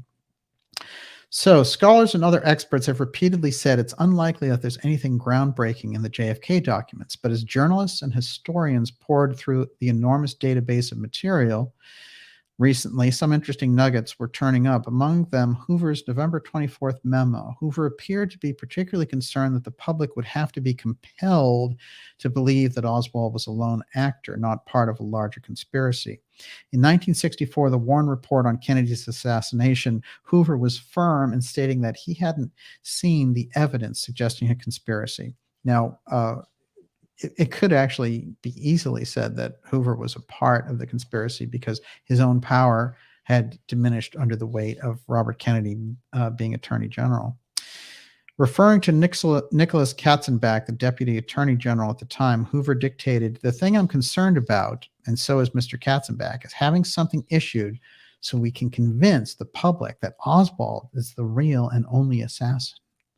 Now, if you were somebody who was investigating, you're an FBI director, here you are on the 24th, okay, which is 2 days after the assassination and the day of the assassin getting shot, fretting that the public might think there are other people involved beyond Oswald. When you haven't had a chance to check it out yourself, obviously you would want the public, you'd want to check that out and you'd want the public to be on board with you. Hoover also indicated that his concern was influenced in part by diplomacy, dictating that there could be serious international implications if the public thought Oswald might have been part of a larger plot. This is how they did it, that they would use these themes so that they could get officials, senators, media organizations and say, look, if we know there was more than Oswald to this, but if you expose that, there's going to be a world war and it might go nuclear. So you have to lie. Just for now, though. Don't worry. In 75 years, everyone will know the truth and it'll be copacetic. Of course, 75 years later, nobody's going to get any answers. One thing I wanted to put on the record, which might help us also, and I'm going to round up my JFK coverage here with this, is the case of Richard Case Nagell. Nagell is very important because he's somebody who Dick Russell had found was involved in these operations very early on with the CIA and around Oswald. And one of the interesting pieces with him is that his testimony, when he gives it to Russell and they re-engage when the Assassination Record Review Board comes up, he's found dead unexpectedly, which is one of the strange deaths associated with the ARRB. Nagell is kind of a mirror of Oswald in a number of ways. He's used as a double and a triple agent at times. One of the jobs that he had for the CIA was to go over to the Russians and to say, I'm offering my services to you. They'd meet in Berlin and all that. They were very interested in how this government was using Oswald. And they were afraid, according to Nagell, that the government was going to use Oswald as a patsy in the JFK assassination. He's going to assassinate some major figure and it's going to be blamed on us. So that's how deep this plot was already out there. And they had him tracking Oswald. And the weird thing is, when he gets to New Orleans, he finds out there's another one. There's this Harvey Lee Oswald. And he's like Oswald, but he's not Oswald. But he obviously fronts as Oswald. And at a certain point, he has instructions to kill the other Oswald in New Orleans. And that other Oswald dies, and he doesn't have to do it. So they move Oswald out from New Orleans to Texas, and his CIA handlers tell him, track this guy. And they're starting to give him identification as Oswald.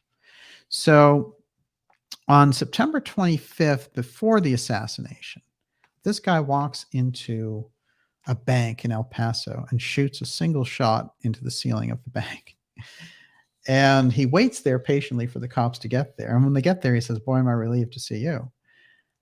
And they put him in jail, and they're like, what are you trying to do, rob the bank? And he's like, put me in prison because I don't want to be around for what's going on.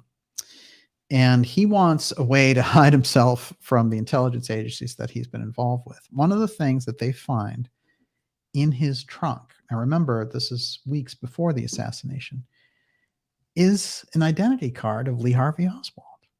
So he's got an Oswald identity card in his trunk. So the CIA tracking Oswald, there are all kinds of threads that are obvious. And in the case of Nagell, his story about the whole thing was that the people who were showing up, the CIA people who were showing up to give him instructions were changing so rapidly that he started to wonder who he was meeting with exactly.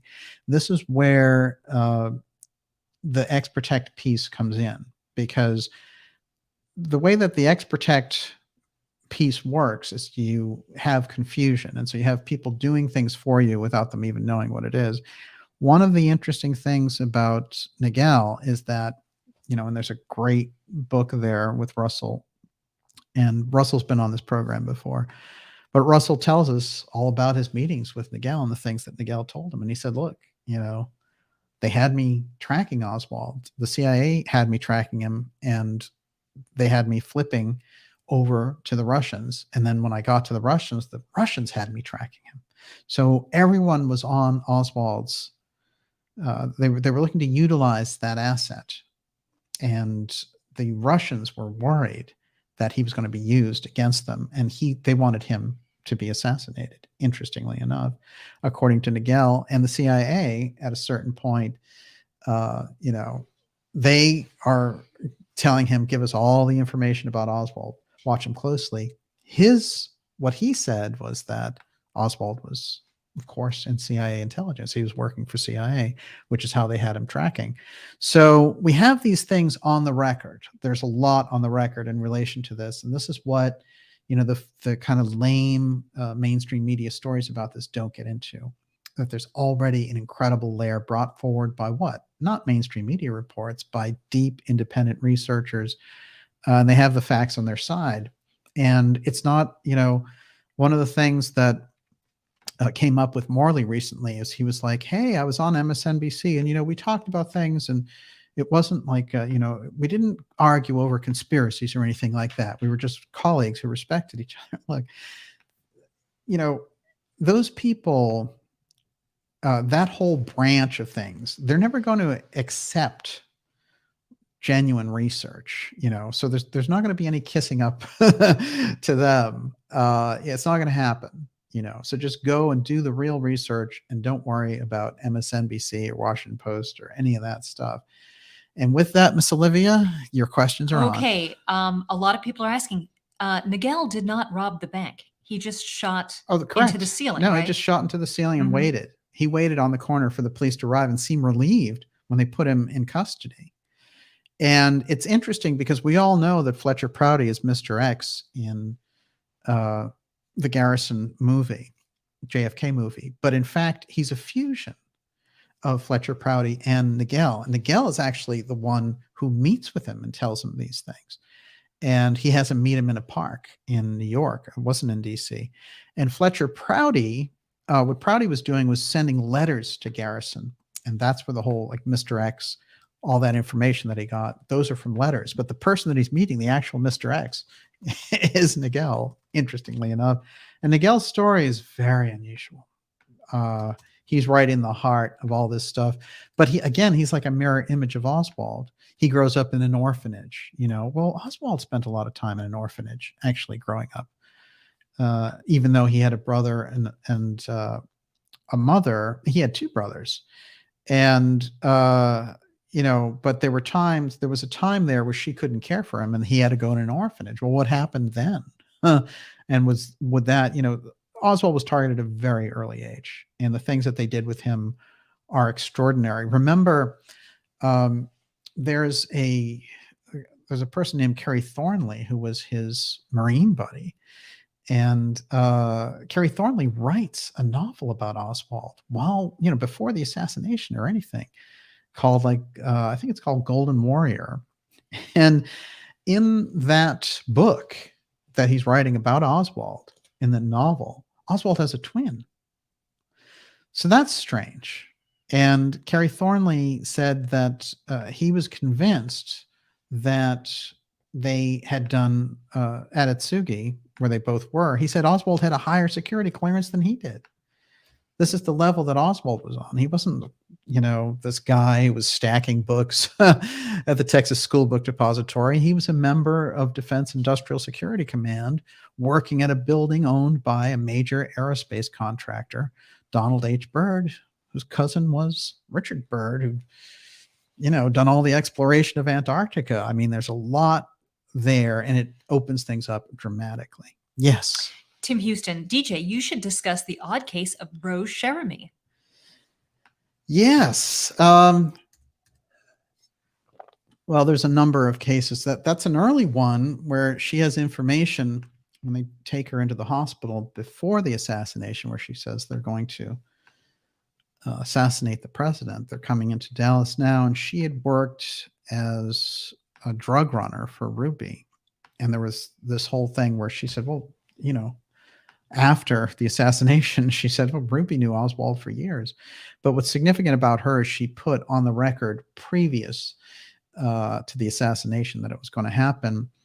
Karen Kupcinet from the Female Targets episode that we just did recently, being the daughter of Mel, who was big in Chicago and knew Ruby, she knew about the assassination before it was going to take place. And she called the FBI and the authorities, a half hour before it happened.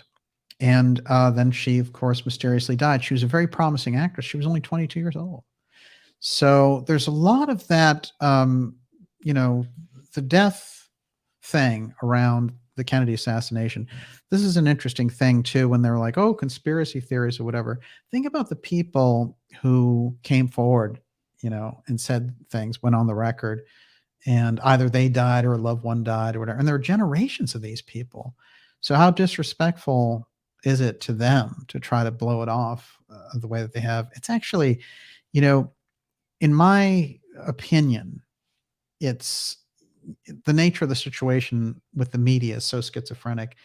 And one of the reasons why it's journalism and dark journalism in particular that I'm engaged in with this is that the media has failed so horribly at their job, and they've become such tools for the very thing that's harvesting humanity, that for me, the media is the central problem in American life and certainly around the globe. Yes. Okay, Brad Briggs.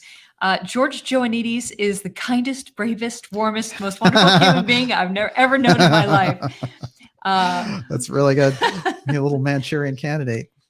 Florian Geyer, CIA Chief of Western Operations David Atlee Phillips ran Cuban Alpha 66 and DRE, and his subordinate was Joannides, who interacted with Lee Harvey Oswald.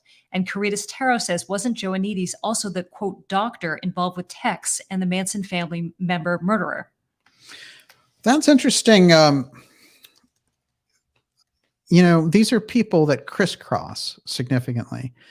The first part of that, David Atlee Phillips, what's interesting about him is that he was operational in Mexico, but he was living in Fort Worth, and he had access to where Oswald was. So there's a guy who was the leader of Alpha 66, very significant group that was financed by the Americans to help overthrow Castro. And one of the meetings that he has with Atlee Phillips, Oswald is there. So Oswald is working with Atlee Phillips. Now, he gets shot, and he is quiet for a long time. But then he comes back out on the 50th anniversary and says, for the record, here's my statement. David Atlee Phillips, was working with Lee Harvey Oswald. So these people have gone on the record. We have a lot of testimony from people who worked with the government and worked in those covert programs that have gone on the record with it. The question is, with that level, especially the records from the House Assassination Committee, you want to talk about a records problem? We don't get to see those records till 2039. That's ridiculous. Think about it, The CIA records are ridiculous. The House assassination records are ridiculous. Release it all. I'm sure that, none of those agents are alive anymore. And many of those countries aren't even, the Soviet Union doesn't exist. Castro's not in Cuba, leading. I mean, come on. He might be leading Canada, his family, but that's different. So the nature of the thing is you need to have, and what did they call it in Russia? They called it glasnost. This is when perestroika, when Gorbachev gets in, it's a new openness. I'm going to open things up. And, this is the thing that they're worried about here, because the situation, the nature of the deep state that runs this country and the world, and soon space, coming to a secret space program near you, is that they can't operate in the world of ideas, in the marketplace of ideas, in a free and open society. They need to operate behind a wall of secrecy and maintain their advantages. Look what we've seen in banking. I mean, it just goes on and on. Look what the Bankman-Fried situation with FTX and all this nonsense and all the money laundering that took place there. I mean, it's an endless cycle, and we haven't improved. There's still massive drug problems. We've had 3 million people illegally enter this country in the last year, and people are completely blowing that off. It's gigantically significant. We don't know who those people are, and the terrorist cells and all the nonsense and the things to let those people through could only suggest that you need that border open for drug purposes. And, so this is the nature. I don't think that these problems are unsolvable, but we can't perpetually have them with no fix in sight, which is why we need to get the current leadership out. And opening these stories up, opening this piece up, goes to the heart of the authority of the intelligence communities over the public and the globe. And if they're getting us into wars in Ukraine, maybe the fact that they assassinated the president 60 years ago opens up, their kind of genesis of madness and gives us an edge to dismantle it. Because going the track the way that it's going is not going to resolve itself. It's going to take people on a different level of consciousness in relation to the governments. And it's going to take the government. I mean, they're starting to sense it now after the COVID op. They've made all these trillions of dollars. All the money's gone to the top, and all the power has gone to the top, and Elon and all that stuff. So now you have this movement coming in, and the movement is, we need to regain some of the public's trust. How do we do it? And so, you have something flitty like the Twitter files, which is very superficial. And I've accused the media establishment, even the media establishment that I think is good on the podcast side, or even, stories that get done that are well done on like a show like Tucker Carlson or Joe Rogan or whatever, but it's low potency. And this is the thing for 2023. I'm going to do a special about this, which is high potency is the nature of how we can inform people on a deep level. And that's what we're aiming to do with this program. Low potency makes things into entertainment categories. So if UFOs are entertainment or Atlantis is entertainment, you don't get anywhere. And those people feel all great about themselves saying, hey, I talk about these things, like I'm open-minded and all the rest, but you're not giving people the deeper piece. When you interview people about the UFO piece, you're inviting CIA people on. It's propaganda agents. It's a totally different thing. So there has to be a correction there in that. It's a step in the right direction to have people talking about the COVID op and the nature of it. But again, there you have a lot of limited hangout things that are hanging out there in the middle and not calling it for what it is. How did all that happen? What are the forces involved? Doesn't that get us to the next piece of this? Ukraine, COVID, the UFO threat, the financial scandals. It's all adding up to the same thing, which is the people on the ground are getting propagandized, getting fleeced, and they're being held in a kind of, Netflix continuum, and they're not on the ground, calling out the government.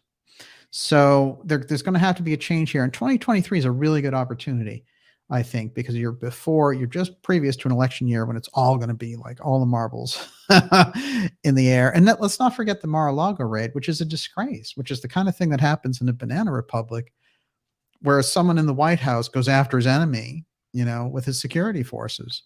Well, that might as well be North Korea, So this is significant, I think. And what we're coming into are answers, because things can't go along like that, even on the level of those billionaires, on the Musk level, when they're like, we're bringing transparency with Twitter files and things like that. Even they realize that they have to look like that. I don't think that those releases are particularly significant, frankly. And I don't think they get to the core of the nature, of the problem, the way they're pretending. This is an interesting masquerade with Twitter, but it's still an acknowledgement by that system that they can't go on in this psychotic fashion, that they've lost too much support, that they need to get some of it back. And I've always said that there are divisions deep in that structure. One of them is embarrassed by the actions of the other, and to a level where they will completely turn against them. And the other is just completely off the hook and says, we don't need to be polite. We're just going to go in and say, your kids are going to be our sex slave and you're going to be a transhumanist slave with a chip in your brain. It's the way it's rolled out to culture, so this is where I think Huxley's Brave New World is a good kind of primer. Yes. Najat Madri, if Trump was afraid to release the JFK files and he was POTUS, what makes DJ think McCarthy will do it? And No Rush says, DJ, would the release implicate every president of the United States since? Well, there's no question that every president has had the ability to look at the records. And, this is interesting. What it is the history of an agency out of control. So there may be forces that are deep in there that want those records to come out as a way of getting some equilibrium back with the Central Intelligence Agency. the nature of the idea that if we're looking at the CIA and what they were able to do to blackmail these presidents to keep themselves in power, this is a hard thing for the culture to deal with as a whole. But I think there could be a movement. The reason that I think it might be important with McCarthy is that McCarthy might have some incentive here to be the transparency guy. And there's a possibility with this wave that's come about only recently. And as I said, some of it in relation to information that wasn't even true about files coming out that didn't. But some of that interest in that, the wind at their backs, a lot of the JFK researchers have said there seems to have been a sea change in the media in this overnight. What is the nature of that? In my opinion, it's the same co-opting nature, because that's what the media does. That's what the intelligence agencies do. They co-opt these things. They're not honest. However, there could be an opportunity in the middle of all that. And that's why I think the McCarthy thing is worth it. If you read my letter to him, it lays it out on the line, and everything is in there. The UFO file part is in there too.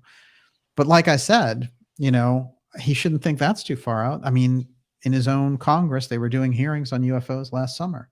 So, why not go for the gusto, McCarthy? Yes. Brad Briggs. L. Fletcher Prouty makes the point that normally the Dallas police would investigate a murder.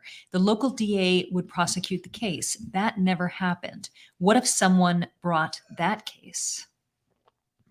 Yeah. Well, the case and all the evidence was turned over to the FBI.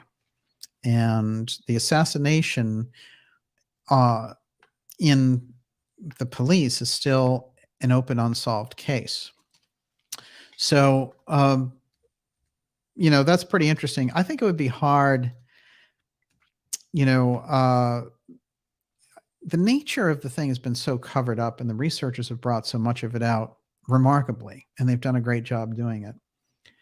On the federal level, I think that if the pressure should be there on the CIA files because of the nature of what the CIA has done, and the idea that there must be some mechanism that remained inside of those files, which is why Trump said this to Napolitano, that what's in there couldn't come out. So if there is something particularly damning in there, it probably relates directly to not only the assassination, but the UFO file aspect. So those two, I think, together, because otherwise, I think that people have been grappling with the idea that the CIA killed President Kennedy since the 1960s. So that's a generational thing. Our grandparents had to think that. And, they passed that down to their children. There's an interesting thing. But once we learn the truth, and once we bring the truth forward, we bring it forward for all those people, even those people that have died in the, under that sort of false narrative. It's sort of like it's a great move for humanity. But more importantly, what's interesting in terms of American history, if you were looking at it logically, if this was a normal situation, it would be very easy to release those records, because you'd say, oh, this whole thing happened 60 years ago, and, it's part of the history of the thing that happened. The nature of why they are coveting those records to this degree show complicity again in the assassination. This is why you need the ability for a committee to force the records out. Yes. I want to ask this question. Mike A says, I just can't understand how JFK went along with the lack of security that day in November. He had to know they were after him. In fact, they knew about an attempted assassination plot in Florida earlier, and Chicago. Yeah, and it's pretty interesting because Joannides operates out of Miami, and there was a plot in Miami. He would have been aware of it. They had an informant, according to Abraham Bolden, who was one of the first African-American Secret Service agents who got set up in a bribery thing shortly after he called out the Warren Commission, and then was recently pardoned under a presidential act after all these years. But interestingly enough, he said that they were able to foil that situation in Chicago. And remember, Chicago has that overlay of Ruby and that whole piece. But they were able to foil that in Chicago, and they had set up someone who was identical to Oswald, ex-Marine, he was supposed to be a loose cannon, and he was found with all these weapons. But the thing was, he was caught at a traffic light because he was driving erratically. So he wasn't caught for any normal reason. And when they pulled him over, they were like, what's going on here? And they checked his trunk, and he had all these weapons in there. That's how they got Thomas Valley, who was the Chicago Oswald. But there was a group associated with Valley that was staying in a motel that was close to where the president was going to be. And they got information, according to Bolden, from someone named Lee. Think about where this goes. So when you think about the CIA and the role of Lee Harvey Oswald, they could have been putting him in the middle of these assassination rings and being like, yeah, get that information for us on this and that. And it could be that the information that we got for the CIA and the FBI that came back to the Secret Service that made President Kennedy say, well, I have a cold. I'm not going to Chicago. I have to leave. And they canceled that motorcade. That may have saved Kennedy's life there in Chicago, but was it this informant? Was the informant Lee Harvey Oswald? I mean, the fact that his name was Lee, I think is kind of interesting. Yes. Tina Borich, could you discuss the memo, the Lancer memo about MJ-12? Yeah. I think the early original MJ-12 documents were sent out and caused an earthquake. And they came actually to Stanton Friedman, who was an excellent UFO researcher, passed away a couple of years ago. But I had a number of conversations with him about MJ-12, and he felt that what had happened was everyone associated with MJ-12 had passed away. And when he tracked down the dates, he was in receipt of these MJ-12 UFO documents literally a month after the last person had passed away. So everyone associated with it had died, and therefore someone who had it wanted to get it out.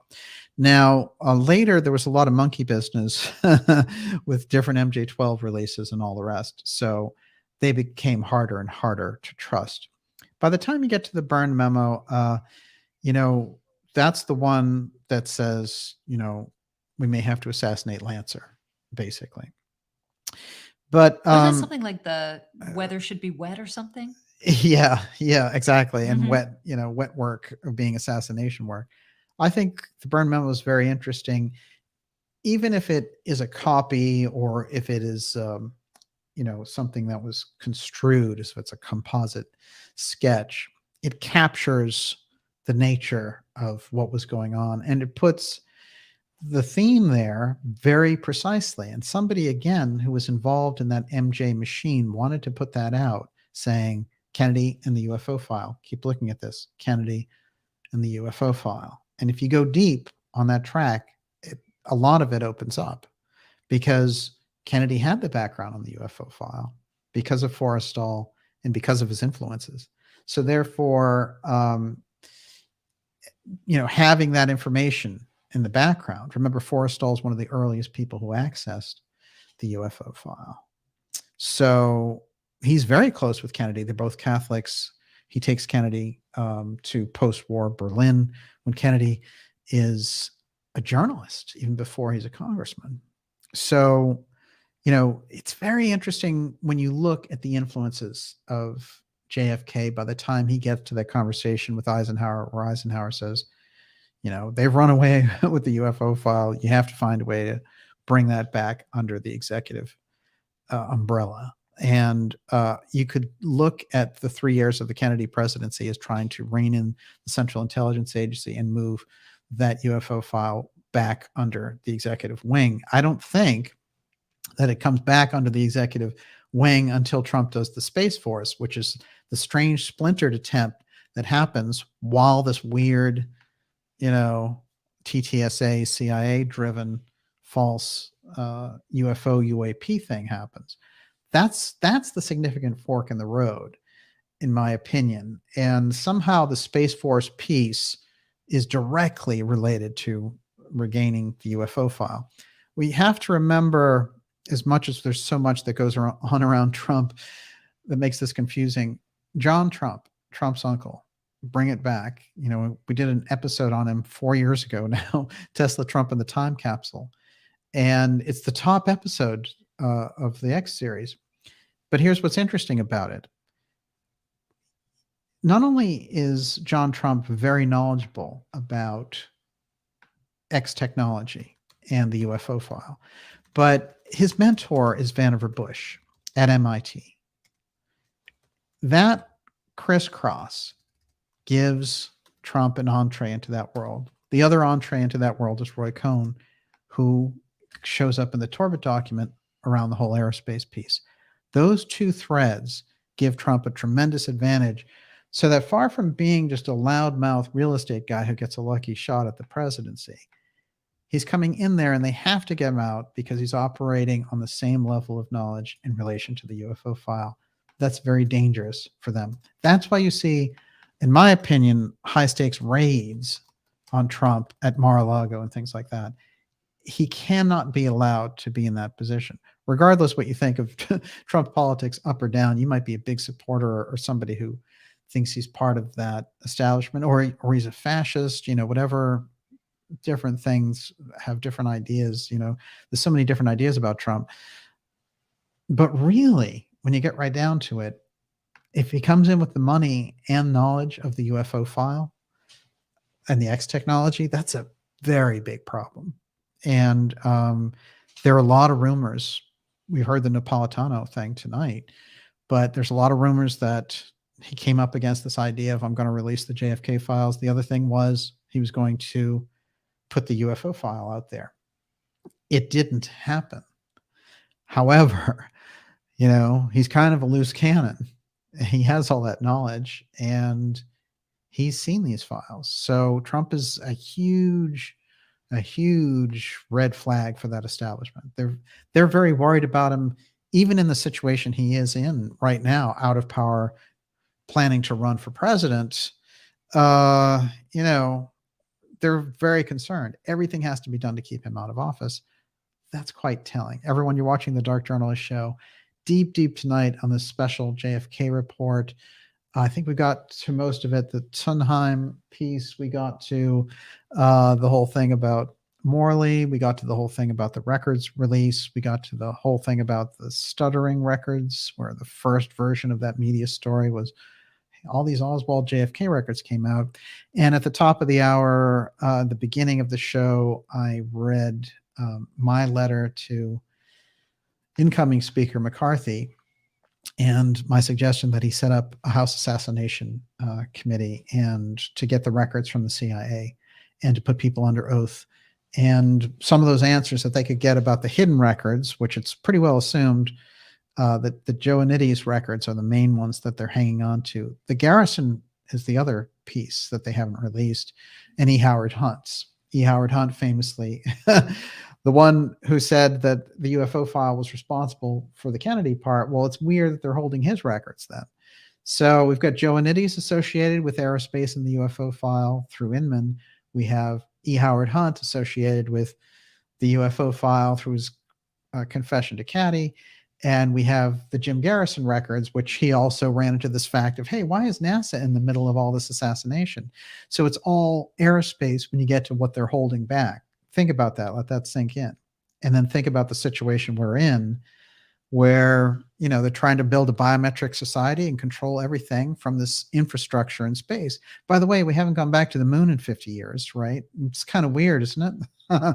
And they're planning to do it now. And now they have, you know, the SpaceX president, and he's kind of an unelected figure that everyone's going to, and he's dishing out democracy on Twitter. I mean, situation's getting pretty weird. And I think from this perspective, we really need a new lens going into 2023 that says, we're not buying it from the establishment. We're not buying the COVID op. We're not buying the UFO threat op. And we're not buying the transhumanist reality that they're building up towards. And I think right here in the ideas room, you know, these are the nature of the conversations that they don't want to see happening. You know, remember what, a year and a half ago when they were like, don't stand within I think it was a year ago. Still, don't stand within 6 feet of each other. That is very telling. It's one of the most telling things in the whole operation, in my opinion. Yes. Najat Madri, was that RFK Jr.'s first public accusation of his uncle's murder was done by the CIA? That's a big deal, him doing that. He did it in my interview with him. He talks all about his uncle's assassination and his dad's assassination also. And, you know, the thing is, Robert Kennedy was assassinated by the CIA as well.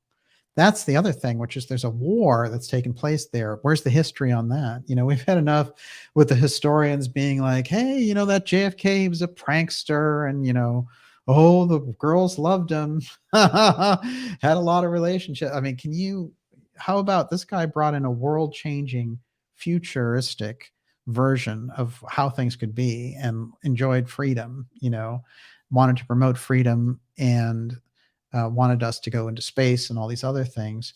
And there was this other group that had other plans for humanity, and they went to war with this other group and they killed them, right? That's really how the 60s went.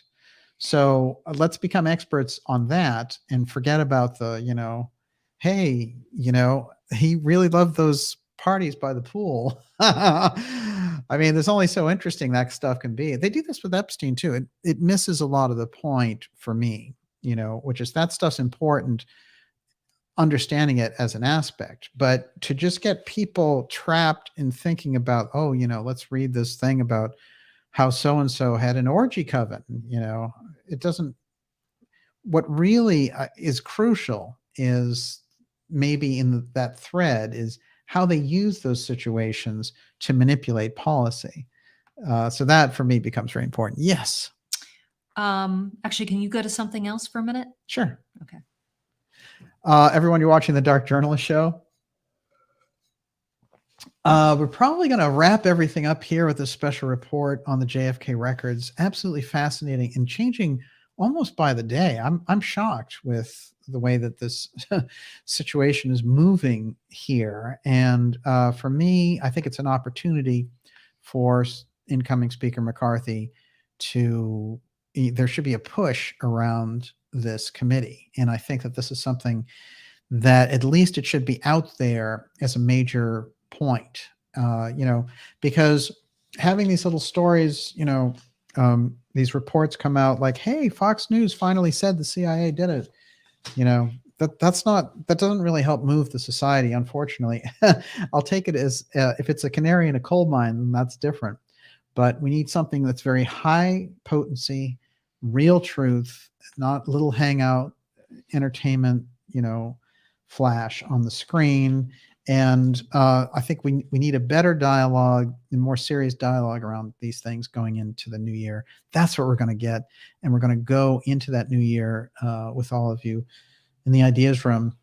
And I actually feel like there are tremendous opportunities coming up with this year because of the things we've seen, because right after the election, the FTX scandal broke and that whole thing unraveled, and we can see the hollow structure that they were building there. And that allows us to see the op that they're setting up around the central bank digital currency. So we're going to have fantastic guests coming up for you in 2023 around this, and just amazing shows. And of course, we're coming back with the X series the first Friday in January, and we're going to have some very important reports coming up, you know, between now and the new year. We'll still be doing special reports, but the show, you know, the series itself coming back first Friday. And that's an incredible lineup of shows. I can't wait to get to some of that. Of course, incredible guests. Gigi Young will be coming back, Dr. Farrell, and RFK Jr., everyone, you know, that lineup for January and February is a mind blower. And we've had some really good interviews lately. And with that, Miss Olivia, I think we're probably going to wrap it up. Okay. I have a lot of super chatters to thank. Yes. Gillenjoy R, Kim Woodrum, David Baker, Brian Storm, Catherine Rorden, PJ Doe, Old Magic Chest, Chris Joseph, Chris Beatty, Raymond Lee Harvey, Master Poe, Doreen Hewitt, Sun Hero, John F., Erica Swenson Elliott, Mac Hike 57, Buster Blue Sun, W.C. Ray, Sandy Peters, State Wench 2, Atlantis is Found, Into the Quantum, Izzy the Great, Norman Smith, Bo Krills, Mike Green Tea, Tom Kefeber, Robert Scott, Finding Peyote, Robert Mearns, Wait a Minute 72, Bob Binder, and we just got one, Neurosurgery Highland. Thank you so much for your generous super chats tonight. Unbelievable. That's really fantastic, and we appreciate your support. It helps us to be able to do the incredible reports that we want to do for you, and having you behind us makes all the difference. And going into the new year, it really helps us to have that, just get up and go to really do all these things, because we have some remarkable things for you. I'm going to read a quote on the end here from David Talbot. And he wrote a very interesting book called The Devil's Chessboard, all about Alan Dulles, which I think is quite remarkable. And what he says, which I think is good in this rambling rant on Facebook, he says, the liberal media routinely ridicules conspiracy theorists, and because the media doesn't do its job of thoroughly investigating power in America, the press has encouraged the growth of the most far-out conspiracy mongering. But some of these conspiracy theories are demonstrably true. That's the way power prefers to operate, in secret. Yes, Virginia, the Johnson administration and the mainstream media hoodwinked the American people into the Gulf of Tonkin incident that led to the tragic escalation of the Vietnam War. Yes, the Nixon administration lied about its secret assault on the Constitution that led to Watergate. Yes, the Reagan administration covered up its secret dealings with Iran and the Contras. Yes, the George W. Bush administration lied about WMD, a lie that paved the way for the disastrous Iraq War. Don't forget about the Clinton lies in there. This is the problem sometimes. The list goes on and on. Government agencies and corporations lie to us all the time. They cover up, they conspire. If it weren't for a few brave journalists and congressional investigators, we'd know next to nothing about how power in this country really operates. So yes, it's time to demand the full truth about the JFK assassination. I couldn't agree more. And that's what we're doing here with the letter to McCarthy, which I hope he responds to. There's a fantastic opportunity there. And everyone, I'm going to do some shout outs for you, because I want you to have a great, great holiday. Who we got there? Kevin Kelso. Thank you, sir. That is a great super sticker, indeed. Bo Krills, it's great to see you out there. Planet Gone Nuts. I can appreciate it, but just wait. It's actually Planets Gone Nuts, because they've done a lot more out in space and they've let us know. Good Witchy. Merry Christmas to all. Indeed. Yes. Chuck Bam. Wow. Tim Houston, the gang's all here. Thanks, DJ and Olivia. I know Wednesday night. Well, this is interesting. It was kind of, the timing was just too perfect after all. Alan Dulles, indeed. Tracker 001. Renee Newt. Important book to read. That's The Devil's Chessboard. I agree 100%. Yeah, what do you got? I just wanted to say, we don't do pay for play. Pay for play? Pay for play. So if you... What is this, a radio station? Well, if you do a super chat and you ask a question, a lot of channels may ask that question. We don't do that. We don't make that a necessity of asking questions. I will just ask DJ questions that are good, that seem to go with the flow of the conversation. So I'm letting everyone know that, because there's someone that happens to be frustrated in the ideas room, and that is how we roll, because we don't make donations necessary to have Short your Order questions Cook answered. 1 says, thank you, DJ and Olivia, and have a wonderful Christmas. But I agree with you. And remember, the ideas room, Olivia rules. She knows how to run the place. It's not about money. Najat, Merry Christmas. Dear X fam, indeed. Merry Christmas to all. And Merry Christmas again, Florian Gayer. Great to see you. Fantastic. Karen Carpenter, I know Kate's out there. It's great to see you. Golden Girl, the term conspiracy theorist was coined by the CIA, and Jim Morrison's dad was the commander of the ship in the Gulf of Tonkin via story to start the war. That's true.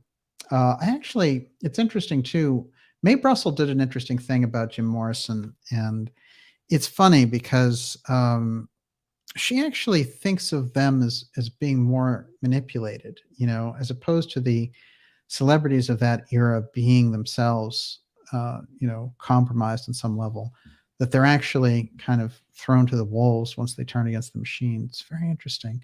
I sense some of that myself. I get a little piece of that. Thank you, DJ and Olivia. Great show. Hope all who see this video have a wonderful weekend. I'm going to be putting I put the whole letter to McCarthy up on Facebook. I'll put the PDF out there as well. And he's got his copy. He can read it by tomorrow. Let's hope he does something with it. But in any case, I'll make sure that it's accessible, and we'll have a link there for it. DJ certainly knows heaps. Thanks, Wings Girl and Chatters. Have an awesome day or night wherever you are in this crazy era. Thank you, Stephen. I appreciate it. It sounds like you know a lot too. Yes. Let's see. Great work, DJ. Thank you. Have a great holiday. We know Miss Olivia is big on the holidays. Can I throw you like okay, I'd like to end on a different note. So Clace says, serious question regarding Oswald. Since in last show you guys mentioned he wasn't in his grave, did he actually get killed? Is there anything sure about this? Just a thought. So what's the deal with the Oswald's corpse? You could do a whole show on that. All you can say is that Paul Grudy, who did the original burial, said that they did an autopsy on his head, and that when they dug him up, that the person that they dug up didn't have an autopsy. So, there's a lot of weirdness with all that. There's a reason why they dug up that body. There were a lot of questions about what was happening there. To Oswald's, there are people who came forward and said, well, I grew up with Oswald in North Dakota. We know that there's time spent in New York City, New Orleans, Texas, and then he seems to be attending schools at the same time in different states. There's definitely an early job of portraying him as two people. The reasons for it, very unusual. The other unusual thing about him is that he speaks such good Russian that when he meets Marina, she thinks he's a Russian. How good did his Russian have to be for him to be able to go over to a foreign country and for Marina to think he's a native speaker? Wow. This guy is a lot different than anything we've been told about him. And that should be part of the official story too. The story, the way that we have it out there of Oswald as this disgruntled guy in the Texas School Book Depository, who just couldn't wait for a chance to assassinate the. I mean, it's really, incredibly weak story, but I think it's manipulated from a very early age and set up. There were two Oswalds. I agree. There's multiple people. Well, J. Edgar Hoover in 1960 wrote a memo agreeing exactly with what you just said. So think about that. That's 3 years before the assassination. Maybe some big things are coming out here. Maybe someone in that structure knows, which is why we got this weird sort of false start. Could well be. Esoteric Gold, Moments Divine. Yep, they've been lying, says Be Borrowed. Bo Krills. Love the ideas room. Yes, sir. Black Zionist. Type in Harvey and Lee. That's a very interesting story. Indeed. Tricky Vicky. He went to Mexico and Russia too. Yeah, this is what you notice about these lone nut figures, right? They somehow travel the world and seem to have unlimited expense accounts. And, Oswald stayed in 5-star hotels when he traveled. It's like, where did this guy get all this money? Mark David Chapman famously had Dali paintings, and, he went all over the world too. He was in Asia, he was in the Middle East, and supposedly he was working for $4.25 as a security guard, $4.25 an hour. There's something wrong with that story, but, Mark David Chapman's still alive, and you could make a case that he should be examined for MK Ultra programming in relation to the assassination of John Lennon. We did an episode featuring that last month and it's all about Lenin and the Hall of Records and the Egyptian fascination that he had. But that's in there, and I highly recommend it. Tippett knew Ruby for years. Right. Yeah. Tippett's another very unusual piece in all this. And just the fact that he's the chosen one to be sacrificed. And remember, the only crime that Oswald got charged with when they grabbed him was shooting Tippett. He wasn't charged with shooting Kennedy until many, many hours later. Yes. So people might have a little time over the holidays to watch some things. Yeah. Other than the Dark Journalist show. So the No. men who killed Kennedy, there are 3 banned chapters, right? Yeah, those are hard to get. I think they're on YouTube, aren't they? I don't know if all of them are. That's a good question. What is the name of the one with the family, with the guy who was Superb reporting and insight. Thank you, DJ and Olivia from Floor A. Yes.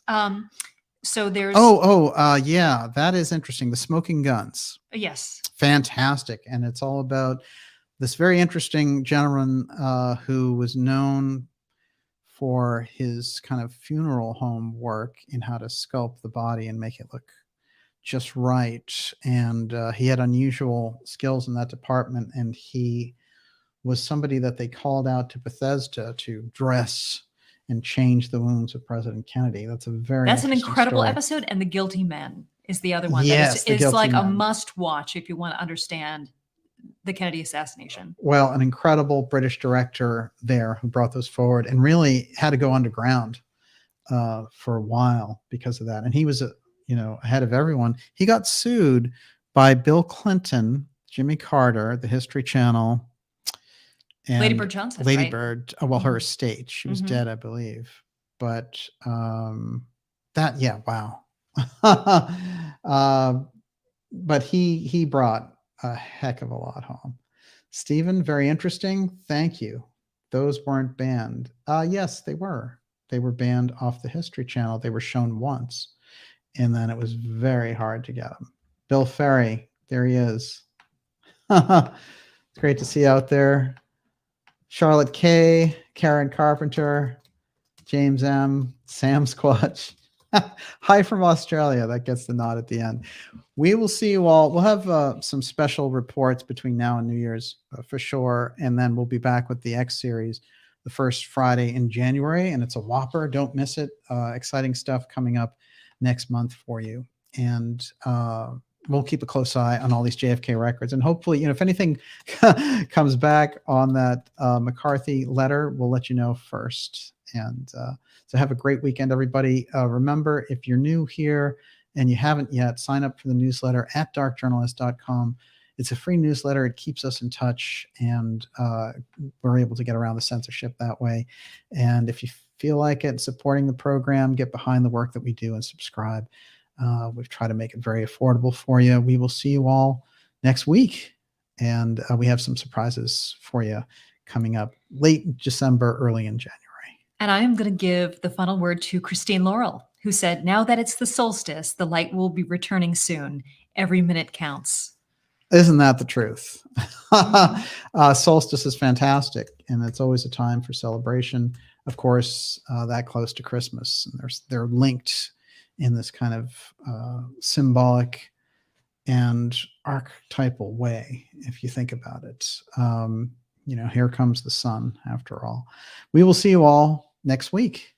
Have a great evening, everyone, and a fantastic holiday, and just a wonderful Christmas.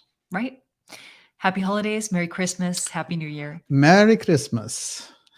And God bless. And it says end broadcast, but after all, the holiday never really ends, right? Not here. Not in these spots. Star of Bethlehem. Hey, hey. Dark journalism on the darkest day. Hey, Modwiz. There he is. The man, the myth. That's a good one. We'll see y'all next week.